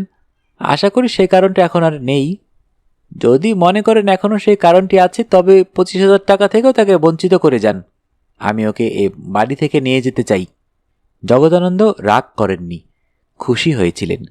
জবাবে বলেছিলেন, নীলুর বিবাহ আমার এই শেষ বয়সের শেষ উৎসব। এই ঝামেলা মিটে যাবার আগে সে বিষয়ে আমি চিন্তা করছি না। উইলটা হয়ে যাক, আপদ বিদায় হোক, তারপর তোমাদের সঙ্গে কথা বলবো। আপদ বিদায় হোক মানে? মহেন্দ্রবাবুকে তো আপনি খুশি মনে। বাধা দিয়ে জগদানন্দ বলেছিলেন, ও কথা থাক। ঝামেলা কিন্তু মিটল না। মহেন্দ্র এবং বিশম্ভর এ প্রস্তাবে প্রথমটা রাজি হয়নি। শেষে অনেক কষ্টে জগদানন্দ রাজি করান। উইলে আরও উল্লেখ করা হয় যে এইটি তার শেষ উইল। যে কোনো কারণেই হোক এ উইল পরিবর্তন করে উনি যদি ভবিষ্যতে নূতন উইল প্রণয়ন করেন, তবে তা আইনত গ্রাহ্য হবে না। এরপর মহেন্দ্র বিশম্ভর পার্টি রাজি হলেন। রাজি হলেন না বাসু সাহেব। বাধ্যত তিনি প্রকাশ্যে দেখালেন এ অবস্থায় তিনি মোটেই খুশি নন। উইলে সাক্ষী হিসাবে তিনি সই দিতেও অস্বীকার করলেন। হয়তো সেজন্যই মহেন্দ্র বিশম্ভর পার্টি আরও খুশি মনে এ ব্যবস্থা মেনে নিলেন। সাক্ষী হিসাবে সই দিলেন অ্যাডভোকেট বিশম্ভরবাবু এবং জয়দীপ।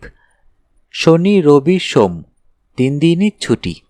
স্থির হল মঙ্গলবার ওটি রেজিস্ট্রি করানো হবে। আপাতত উইলের মূল কপিটি থাকল মহেন্দ্রের জিম্মায়।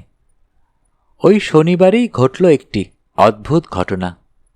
জগদানন্দের সঙ্গে দেখা করতে এলেন একজন অদ্ভুত দর্শন স্যুট পরা ভদ্রলোক। তাকে নীলিমা ইতিপূর্বে কখনো দেখেননি, চেনে না। খর্বকায়, হৃষ্টপুষ্ট, বয়স 70 কাছাকাছি, নাকটা থ্যাবড়া, চোখ দুটি ছোট, তেরচা, যাকে বলে মঙ্গলীয় ছাপ, গায়ের রং তামাটে। রুদ্ধদ্বার কক্ষে তিনি জগদানন্দের সঙ্গে কি আলোচনা করলেন তা কেউ জানে না, কিন্তু নীলিমা লক্ষ্য করে দেখে তিনি চলে যাবার পর বিস্ফোরণের পূর্ব মুহূর্তে আগ্নেয়গিরির মতো গুপ মেরে বসে আছেন জগদানন্দ। সে প্রশ্ন করেছিল, ও ভদ্রলোক কে দাদু? হঠাৎ বিস্ফোরণ ঘটল। চাপা গর্জন করে উঠলেন জগদানন্দ, খুন করব, সব কটাকে খুন করব আমি। এরা ভেবেছি কি? ক্রমশ বোঝা গেল ওই অজ্ঞাতনামা ভদ্রলোকটির নাম ইউসিয়াং। 25-30 বছর আগে তিনি ছিলেন জগদানন্দের বর্মা অফিসের ম্যানেজার। নীলিমা আন্দাজে বুঝতে পারে মহেন্দ্র হয়তো এর মাধ্যমেই গুপ্ত রহস্য সম্প্রতি উদ্ধার করেছেন এবং ধূর্ত বর্মী ভদ্রলোক ব্যাপারটা আজ করে স্বয়ং উপস্থিত হয়েছেন। অর্থাৎ মহেন্দ্র বিদায় পর্ব চুকলেও মুক্তি পাচ্ছেন না জগদানন্দ। এবার তাকে ইউসিয়াংয়ের সম্মুখীন হতে হবে। জগদানন্দের নির্দেশে নীলিমা বাসু সাহেবকে ফোন করল। ওর কাছ থেকে সব শুনে বাসু সাহেব বললেন, এইসব ব্যাপারে আমার চেয়ে কৌশিকই তোমাদের বেশি সাহায্য করতে পারবে। কাল সকালে সে যাবে তোমাদের বাড়িতে। রবিবার কৌশিক সেই অনুসারে এসে উপস্থিত হল জগদানন্দের বাড়িতে। জগদানন্দ তাকে নিভৃতে ডেকে নিয়ে গিয়ে বললেন, আপনি আশা করি বুঝতে পেরেছেন আমার সমস্যাটা কি। এই ইউসিয়াং লোকটাই মহেন্দ্রকে সরবরাহ করেছে যাবতীয় তথ্য। ঠিক কি কি তথ্য তা আমি জানি না, আন্দাজ করতে পারি। হয়তো যে জাহাজে সদানন্দ গিয়েছিল এবং ফিরে এসেছিল সেই জাহাজের নাম, হয়তো 34 বছর আগেকার সেই প্যাসেঞ্জার লিস্টের ফটোস্ট্যাট কপি নিয়েছে ওরা, হয়তো যে হোটেলে সদানন্দ রেঙ্গুনে 1 মাস ছিল তার হোটেল রেজিস্টার থেকে তথ্য সংগ্রহ করেছে, অথবা নীলুর মাকে যারা চিনত তাদের নামধাম বর্তমান ঠিকানা সব সংগ্রহ করেছে। কৌশিক জানতে চায়, লোকটা কি চাইছে? টাকা। কোনো সংকোচ করেনি ইউসিয়াং। সে স্পষ্ট বলেছে মহেন্দ্রের সঙ্গে তার শর্ত হয়েছিল যে সে যা আদায় করবে তার অর্ধেক তাকে দেবে। তার আশঙ্কা মহেন্দ্র তাকে ফাঁকি দেবে, তাই তার প্রস্তাব, মহেন্দ্রকে আমি যা কেশারত হিসেবে দেব বলেছি তার অর্ধেক তাকে দিতে হবে। ও কোথায় থাকে? ও সোজা এসেছে রেঙ্গুন থেকে, আছে পার্ক হোটেলে, রুম নম্বর 38। বলেছে আমি কি স্থির করলাম তা ওকে ওই রুম নাম্বারে ফোন করে জানিয়ে দিতে। ওর সঙ্গে মহেন্দ্র যোগাযোগ হয়েছে? আমি জানি না। আমি ওকে বলেছিলাম মহেন্দ্র এ বাড়িতেই থাকে, যদি সে দেখা করতে চায় তবে আমি তাকে ডেকে আনতে পারি। তাতে সে রাজি হয়নি। বলেছিল মহেন্দ্রের সঙ্গে তার ফয়সালা যা করার কথা তা সে জলান্তিকেই করবে। কৌশিক সব শুনে বলল, ঠিক আছে, যা ব্যবস্থা করার আমি করছি। বাসু সাহেবকে সব জানাবো। সেই দিনই নীলিমা আর জয়দীপ এসে দেখা করল কৌশিকের সঙ্গে। জানতে চাইল ব্যাপারটা কি। কৌশিক বলে, নীলিমা দেবী যা আশঙ্কা করেছিলেন ঠিক তাই, অর্থাৎ মহেন্দ্র গোপন খবরটা সংগ্রহ করেছে ওই বর্মী ভদ্রলোকের মাধ্যমে। উনি এখন বুঝতে পেরেছেন যে তথ্যটা ব্ল্যাকমেলিংয়ের পক্ষে প্রশস্ত, ফলে নিজেই চলে এসেছেন রেঙ্গুন থেকে ভারতবর্ষে।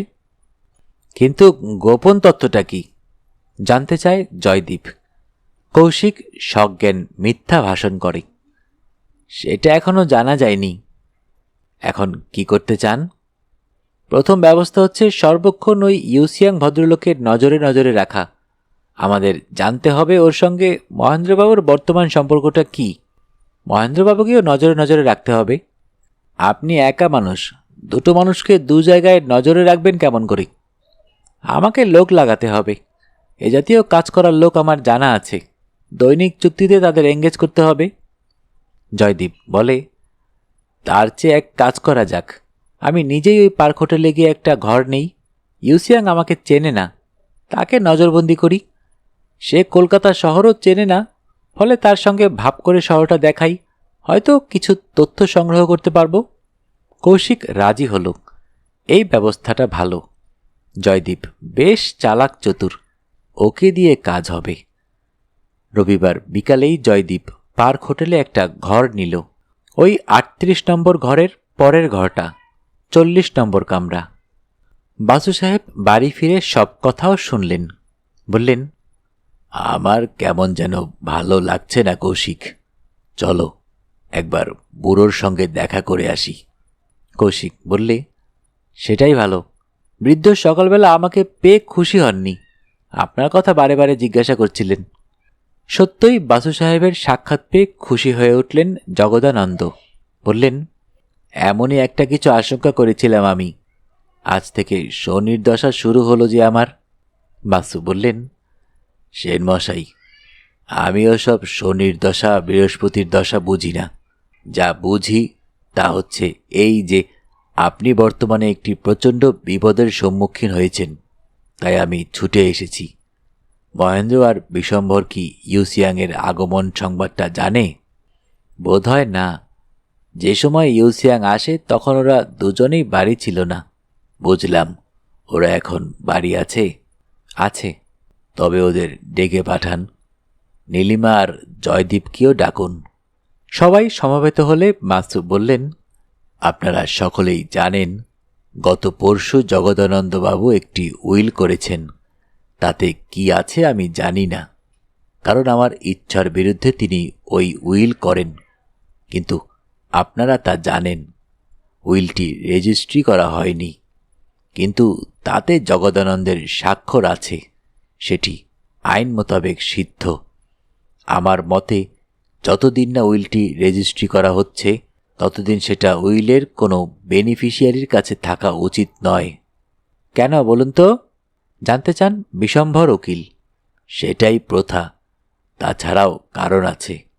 সেই কারণটাই তো আমি জানতে চাইছি। বাসু সাহেব হঠাৎ ঘুরে বসেন মহেন্দ্রের দিকে, তাকে সরাসরি প্রশ্ন করেন, মহেন্দ্রবাবু, আপনি ইউসিয়াং বলে কাউকে চেনেন? মহেন্দ্র এ প্রশ্নে হঠাৎ থতমত খেয়ে যায়, কিন্তু সে জবাব দেবার আগেই বিশম্ভর প্রতি প্রশ্ন করে, সে প্রশ্নের সঙ্গে এ বিষয়ের পারম্পর্য কি? বাসু ওর কথা কানে তোলেন না, মহেন্দ্রকেই প্রশ্ন করেন, আপনি সম্প্রতি রেঙ্গুনে গিয়ে ওই ইউসিয়াংয়ের সঙ্গে দেখা করেননি? মহেন্দ্র আমতা আমতা করে। তাকে থামিয়ে দিয়ে বিশম্ভর বলে, মিস্টার বাসু, আপনার যা কিছু প্রশ্ন আছে তা আমাকে করবেন। মক্কেলের তরফে আমি তো হাজির আছি। মহেন্দ্র ঢোক গিলে চুপ করে যায়। বাসু এবার বিশম্ভরের দিকে ফিরে বলেন, বেশ, আপনাকেই বলছি।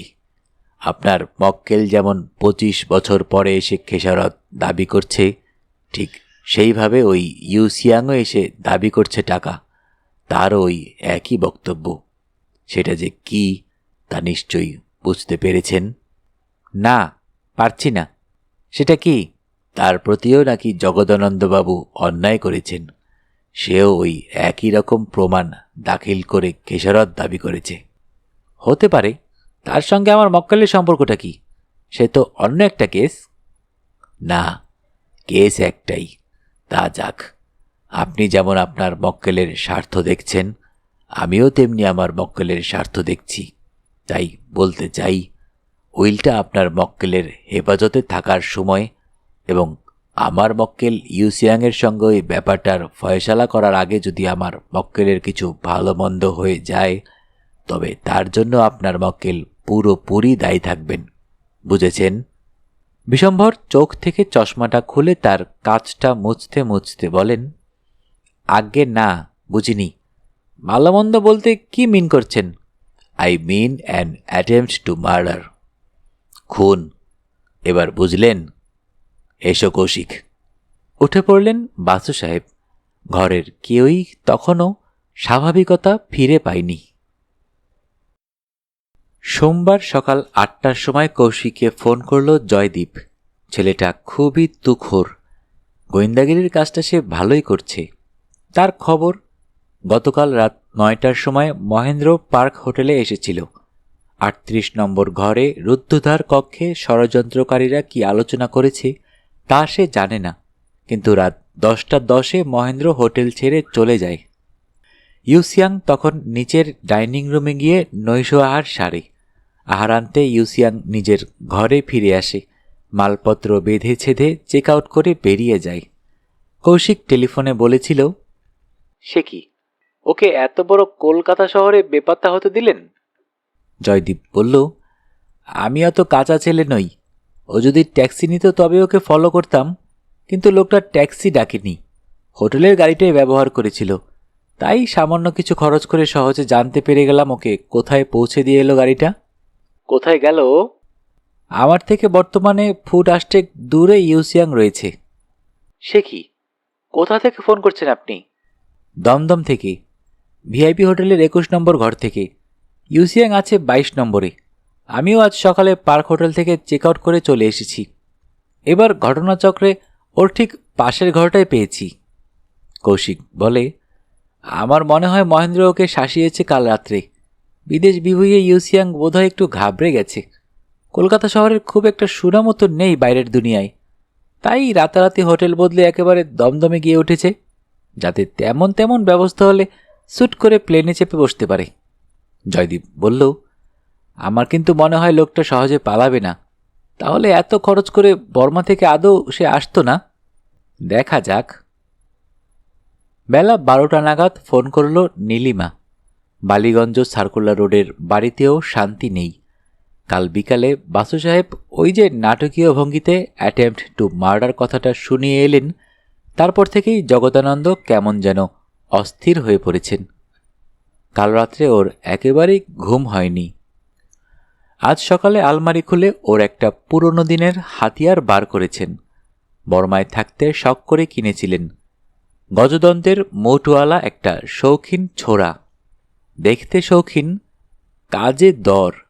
ব্লেডটা তীক্ষ্ণ, 8 ইঞ্চি লম্বা। সেটা আর আলমারিতে তোলেননি, বালিশের নিচে রেখে দিয়েছেন। এছাড়া আজ সকালে যোগানন্দবাবুর সঙ্গে তার কী সব কথাবার্তা হয়েছে রুদ্ধদ্বার কক্ষে। যোগানন্দবাবুটা কে জানতে চেয়েছিল কৌশিক। নীলিমা বুঝিয়ে দিয়েছিল, যোগানন্দ হচ্ছেন সম্পর্কে ওর ছোট কাকা, অর্থাৎ জগদানন্দের ভাইপো, সেই যাকে তিনি 50,000 টাকা দিতে চেয়েছিলেন উইলে। যোগানন্দ নির্বিরোধী মানুষ, বিপত্নিক, ছেলে মেয়েও নেই। থাকার মধ্যে আছে যোগানন্দের এক শ্যালিকা পুত্র শ্যামল রায়, বয়স 35 বছর, সেও অবিবাহিত। একটা সওদাগরি অফিসে চাকরি করে, ওই বাড়িতেই থাকে।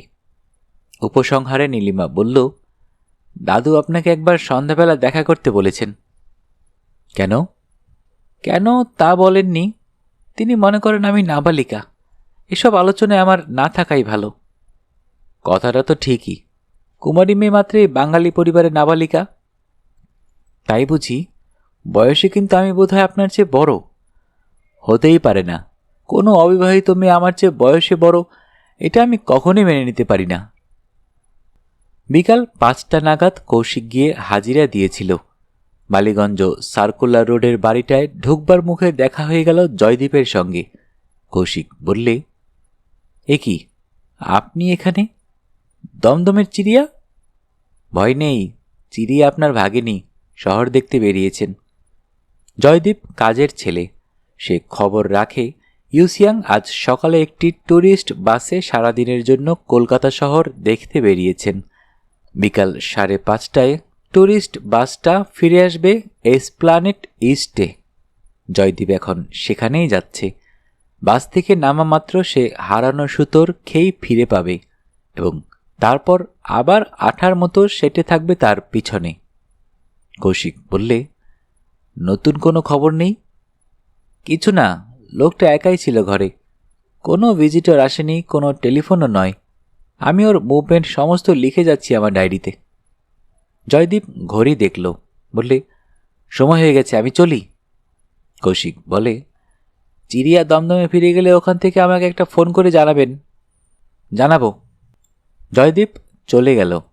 কৌশিককে নিয়ে নীলিমা দ্বিতলে উঠে এলো। গৃহস্বামী বললেন, কালকে বাসু সাহেব ওই কথাটা বলার পর থেকে আমার মনটা চঞ্চল হয়েছে। উনি ঠিকই বলেছেন, ওই মহেন্দ্র আর বিশম্ভর না পারে এমন কাজ নেই, অথচ ওদের এখন তাড়াতেও পারছি না। মহেন্দ্র বলছে উইলটা রেজিস্ট্রি হয়ে গেলে ওরা এই বাড়ি ছেড়ে চলে যাবে এবং আমার জীবদ্দশায় আর বিরক্ত করতে আসবে না। জানি না সে তার কথা রাখবে কিনা, কিন্তু ওই ইউসিয়াং এসে পড়া অবস্থাটা আবার গুলিয়ে গেছে। ইউসিয়াং এর সঙ্গে আপনি কি পৃথকভাবে বোঝাপড়া করতে চান? এখনো মনস্থির করতে পারিনি। যোগানন্দ সেই পরামর্শই দিচ্ছিল। যোগানন্দ বাবু, তিনি কি সব কথা জানেন? এখন তো দেখছি জানে। অদ্ভুত ভালো ছেলেটা, জানলে। জগদানন্দের কথা থেকে বোঝা গেল নির্বিরোধী মানুষ যোগানন্দ বহুদিন আগে থেকেই এই গোপন রহস্যের সন্ধান রাখেন। প্রায় 30 বছর ধরে এটা জানেন, দ্বিতীয় কারোর সঙ্গে আলোচনা করেননি, এমনকি জগদানন্দের সঙ্গেও নয়। কি দরকার ওসব গ্লানিকর প্রসঙ্গ আলোচনা করার? ভাবটা এই। তারপর মহেন্দ্রর আগমন, হুইল প্রণয়ন, সবকিছুরই খবর উনি রাখেন। একতলার ঘরটিতে বসে আপন মনে হুকো টানেন আর চতুর্দিকে নজর রাখেন। কাল বিকালে স্যুট বুট পরা যে ভদ্রলোকটি এসেছিলেন তাকে ইতিপূর্বে কখনো দেখেননি যোগানন্দ, তবে আন্দাজ করতে পেরেছিলেন লোকটা কে। আজ সকালে তিনি দ্বিতলে উঠে এসে জগদানন্দকে সরাসরি প্রশ্ন করেছিলেন, কাকা, কাল বিকেলে যে ভদ্রলোক এসেছিলেন তিনি কি আপনার সেই রেঙ্গুনের ম্যানেজার ইউসিয়াং? জগদানন্দ চমকে উঠে বলেছিলেন, তুমি কেমন করে জানলে? আন্দাজ করছি। আমি একটা কথা বলতে এসেছি কাকা। বলো, বসো ওই চেয়ারটায়। যোগানন্দ বসেননি, দাঁড়িয়ে দাঁড়িয়ে বলেন, এবার নীলুর বিয়েটা আপনি দিয়ে দিন। শ্যামলের সঙ্গে নয়, ওই জয়দীপ ছেলেটির সঙ্গেই। ওরা দুজনেই দুজনকে। মাঝপথে থেমে গিয়েছিলেন যোগানন্দ। বৃদ্ধ বলেছিলেন, কিন্তু তুমি তো এতদিন তোমার শ্যালিকা পুত্র ওই শ্যামলের সঙ্গেই নীলুর বিয়ে দিতে চাইতে, আজ হঠাৎ তোমার মত বদলালো কেন? শ্যামল ছেলেটা সত্যি ভালো, কিন্তু দিনকাল পাল্টে গেছে। এখন আর বাপ মা কাকা জ্যাঠাদের পছন্দ অনুসারে ছেলেমেয়েরা বিয়ে করে না। জয়দীপ আর নীলিমা যখন পরস্পরকে। এবারও শঙ্কাচে থেমে গিয়েছিলেন উনি। জগদানন্দ বলেন, ঠিক আছে, তোমার কথাটা মনে রাখব। আপাতত একটা ঝামেলায় পড়েছি, সেটা মিটুক। সেই সম্বন্ধে আমার কিছু বক্তব্য আছে। আমারও বয়স 60-এর কোঠায়। একা মানুষ, কতদিনই বা বাঁচব? আপনি কেন শুধু শুধু আমাকে 50,000 টাকা দিয়ে যাচ্ছেন কাকা? জগদানন্দ অবাক হয়ে যান। কি বলবেন ভেবে পান না। তার চেয়ে ওই 50,000-এর ভেতর থেকে 20-25,000 দিয়ে ইউসিয়াংয়ের সঙ্গে ব্যাপারটা মিটিয়ে ফেলুন। জগদানন্দ চমকে উঠে বলেন, তার মানে কি মেটাবো? মাথা নিচু করে যোগানন্দ বলেন, কাকা, এ বাড়িতে আপনার ছেলের মতোই মানুষ হয়েছি। আমি তো সবই জানি। আপনি আমাকে যা দিয়ে যাবেন, আমি মরে গেলে ওই নীলুই আবার তা পাবে। অথচ আজ যদি সব জানাজানি হয়ে যায়, হয়তো জয়দীপ বেঁকে দাঁড়াবে, হয়তো নীলু মনের দুঃখে। না কাকা, আপনি আর আপত্তি করবেন না। সব শুনে কৌশিক জানতে চাইল কেন তাকে ডেকে পাঠানো হয়েছে। জগদানন্দ বললেন যে গতকাল বাসু সাহেব যে ইঙ্গিত দিয়ে গেছেন তারপর থেকেই তিনি কেমন যেন আতঙ্কগ্রস্ত হয়ে পড়েছেন। গতকাল তার তিল মাত্র ঘুম হয়নি। জগদানন্দ অনুরোধ করলেন, মহেন্দ্র যতদিন না বিদায় নিচ্ছে, মানে আর 2-3 দিন হতে পারে, ততদিন কৌশিক বরং এ বাড়িতেই রাত্রিবাস করুক। কাল রেজিস্ট্রেশন হবে, তারপরেই মহেন্দ্র চলে যাবে, তখনই কৌশিকের ছুটি। কৌশিক রাজি হল। বাড়িতে ফোন করে দিল। স্থির হল কৌশিক থাকবে দ্বিতলে, জগদানন্দের ঘরের বিপরীতে উত্তর দিকের ঘরে। সে ঘরে এতদিন ছিলেন উকিল বিশম্ভর বাবু। অগত্যা তাকে একতলায় নেমে যেতে হল। মহেন্দ্রবাবু তার উকিলের কাছাকাছি থাকতে চান, তাই তিনিও দ্বিতল ছেড়ে একতলায় যোগানন্দের ঘরটি দখল করতে চাইলেন। যোগানন্দের তাতে আপত্তি নেই। রাত্রের জন্য যোগানন্দ দ্বিতলের উত্তর পশ্চিমের ঘরখানি দখল করলেন, ঠিক সিঁড়ির পাশেই। জগদানন্দ, নীলিমা অথবা শ্যামলের শয়নকক্ষের কোনো পরিবর্তন হল না। রাত 10:30 নাগাদ খাওয়া দাওয়া মিটিয়ে সবাই শুতে যাবে, তখন টেলিফোনটা বেজে উঠল। নীলিমা ফোন ধরল। দমদম থেকে জয়দীপ ফোন করছে। সে সংকেতে জানালো পাখি আবার খাঁচায় ফিরে এসেছে। তার ঘরের আলো এইমাত্র নিভল। পর মুহূর্তেই সে ফোন রেখে দিল। শুতে যাবার আগে কৌশিক সারা বাড়িটা একবার টহল দিয়ে এলো। যে যার ঘরে চলে গেছেন। একতলায় মহেন্দ্র এবং বিশম্ভর শুয়ে পড়েছেন। ঘরের বাতি নেবানো। শ্যামল একটা টেবিল ল্যাম্প জেলে বই পড়ছে। দোতলায় জগদানন্দের ঘরে আলো জ্বলছে। কৌশিক এসে দরজায় টোকা দিল। জগদানন্দ ভিতর থেকে ল্যাচকি খুলে দিলেন। কৌশিককে দেখে বললেন, আবার কি হলো? কিছু না, শুতে যাবার আগে দেখে যাচ্ছি। আপনি কি রাত্রে ভিতর থেকে ঘর বন্ধ করে রাখেন? এতদিন রাখতাম না, ইদানিং রাখছি। কৌশিক লক্ষ্য করে দেখে জগদানন্দের খাটের পাশে রাখা একটি সাইড টেবিল। তার উপর রাখা আছে ঢাকা দেওয়া এক গ্লাস জল, একটি টর্চ, সিগারেট, দেশলাই, ছাইদান, খান কয়েক বই, একটি টেবিল ল্যাম্প এবং একটি সুদর্শন খাপে ঢাকা হাতির দাঁতের মৌটওয়ালা ছোরা। কৌশিক বলল, আজ আর বইটই পড়বেন না, কাল ঘুম হয়নি, শুয়ে পড়ুন। শুভরাত্রি জানিয়ে সে বিদায় নিল। ক্রুক করে ল্যাচকি বন্ধ হবার শব্দ হল। বারান্দায় দেখা হয়ে গেল নীলিমার সঙ্গে। মেয়েটি জানতে চায় বেডটি খাবার অভ্যাস আছে কিনা। পেলে খুশি হই, না পেলেও চলে যায়। কটা নাগাদ পেলে খুশি হন? কাউকে বিরক্ত না করে যদি হয় তো ধরুন এই সকাল 6টায়। কেউ বিরক্ত হবে না, কারণ আমি ওই সময় 1 কাপ চা নিজেই বানিয়ে খাই। ভোর রাত্রে কৌশিকের ঘুম ভেঙে গেল। কে যেন দরজায় টোকা দিচ্ছে। শতই নজর পড়ল ঘড়িটার দিকে। ভোর 4:45। সবে সকাল হচ্ছে। এত সকালে তো সে বেডটি খেতে চায়নি। কৌশিক উঠে পড়ে। স্লিপারটা পায়ে গলায়। দরজাটা খুলে দিতেই দেখে আধো অন্ধকারে দাঁড়িয়ে আছে নীলিমা। কি ব্যাপার, এত ভোরে বেডটি? আপনি একবার বাইরে আসুন তো। ওর কণ্ঠস্বরে উদ্বেগের আভাস। কৌশিক তৎক্ষণাৎ বার হয়ে আসে। সামনে জগদানন্দের ঘরের দরজাটা খোলা। নীলিমা সে ঘরে প্রবেশ করে। পিছন পিছন কৌশিক। হাত বাড়িয়ে নীলিমা সুইচটা জেলে দেয়। খাটের ওপর জগদানন্দ নেই। বিছানার চাদর কোঁচকানো। নীলিমা একটা আঙ্গুল নির্দেশ করে কি যেন দেখায়, বলে, এর মানে কি? ব্যাপারটা বুঝতে পারে না কৌশিক। প্রশ্ন করে, আপনার দাদু কোথায়? দাদু পুজোর ঘরে পুজো করছেন, কিন্তু এটা কি করে হলো? এক পা এগিয়ে নীলিমা দর্শনীয় বস্তুরার কাছে সরে আসে।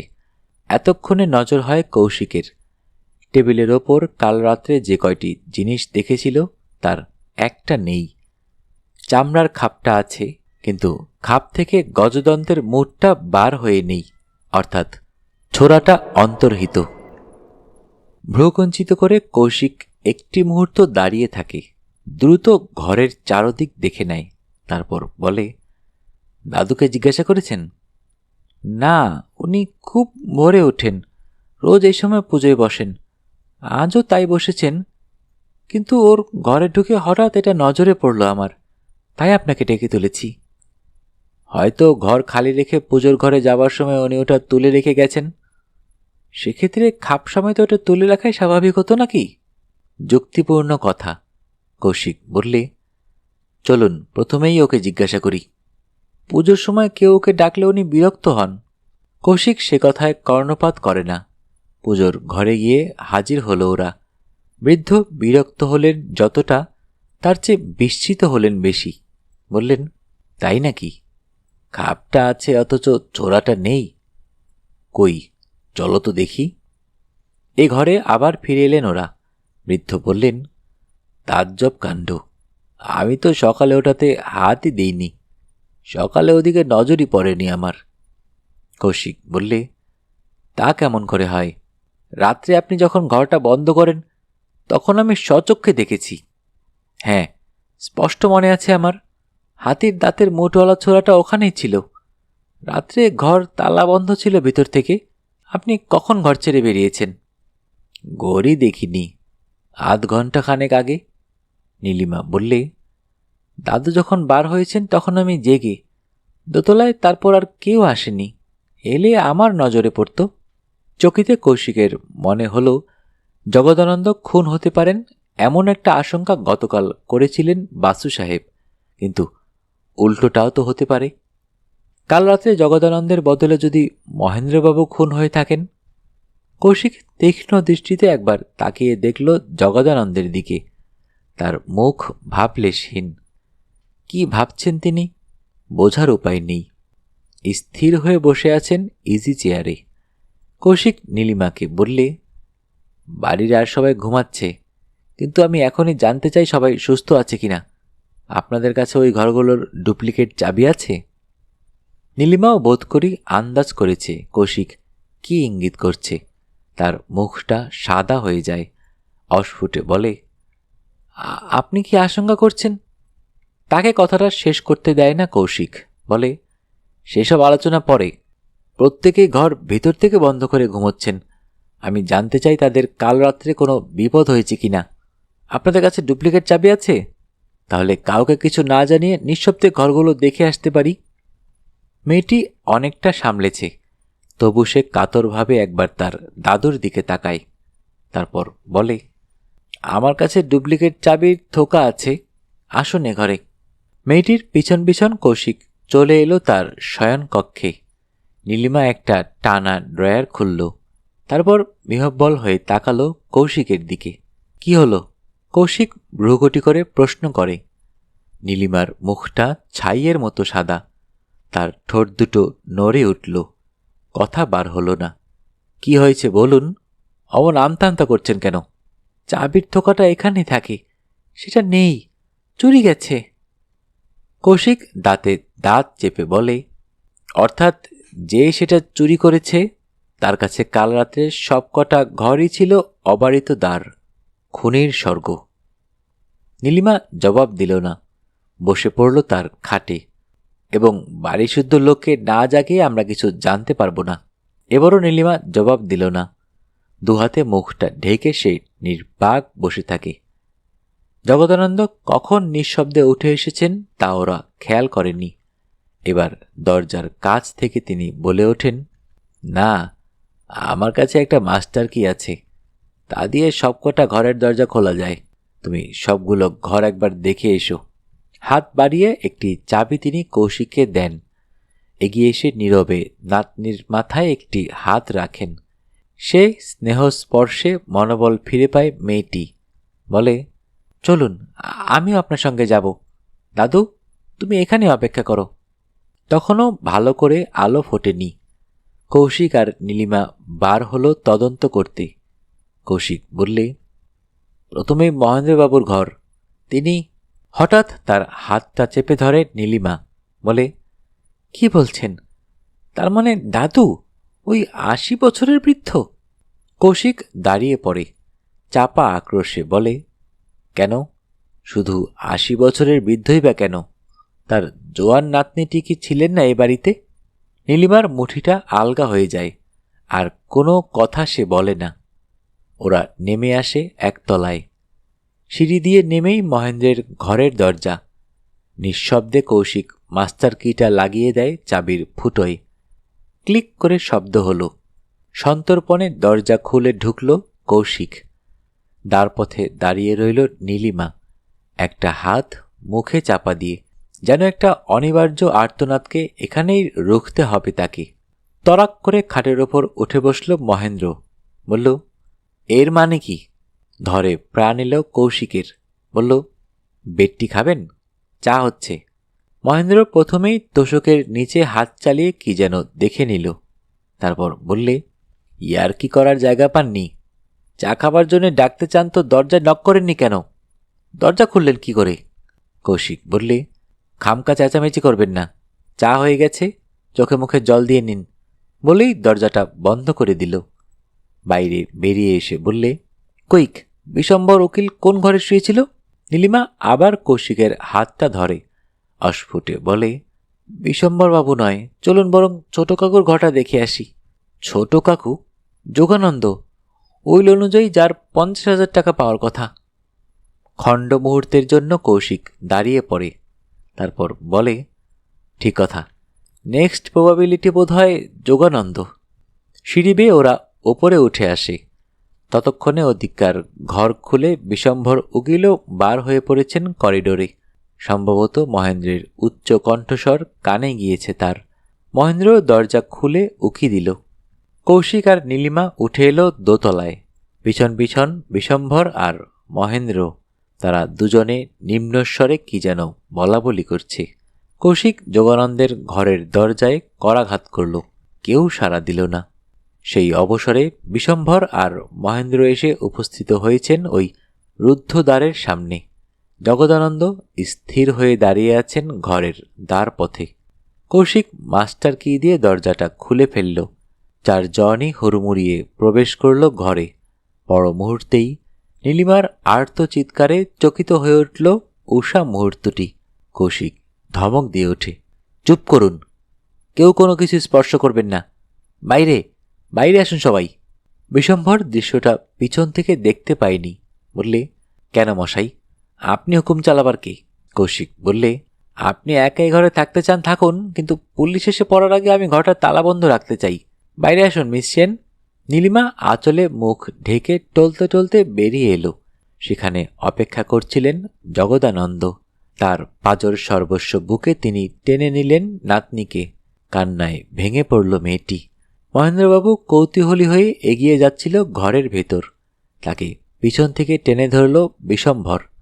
বললে, খবরদার, কোনো কিছু ছবেন না, বাইরে বেরিয়ে আসুন, ওরা আমাদের জড়াতে চাইছে, এখনই পুলিশে খবর দেওয়া উচিত। হুড়মুড়িয়ে পেরিয়ে এলো মহেন্দ্র আর বিশম্ভর। জগদানন্দ নাতনিকে বুকে জড়িয়ে দ্বার পথে দাঁড়িয়েছিলেন। এতক্ষণ তার নজর পড়ল ঘরের ভেতর। খাটের ওপর উবুর হয়ে শুয়ে আছে তার নির্বিরোধী ভাইপো যোগানন্দ। তার পিঠের ওপর উঁচু হয়ে জেগে আছে একটা শৌখিন ছোড়ার মুঠ, চমৎকার হাতির দাঁতের কাজ করা। রক্তে ভেসে গেছে খাট আর মেঝে। পাশের ঘর থেকে তখন শোনা যাচ্ছে কৌশিকের কণ্ঠস্বর, is that 221133 Lalbazar? Put me two homicide unit please. হ্যাঁ, খুন হয়েছে।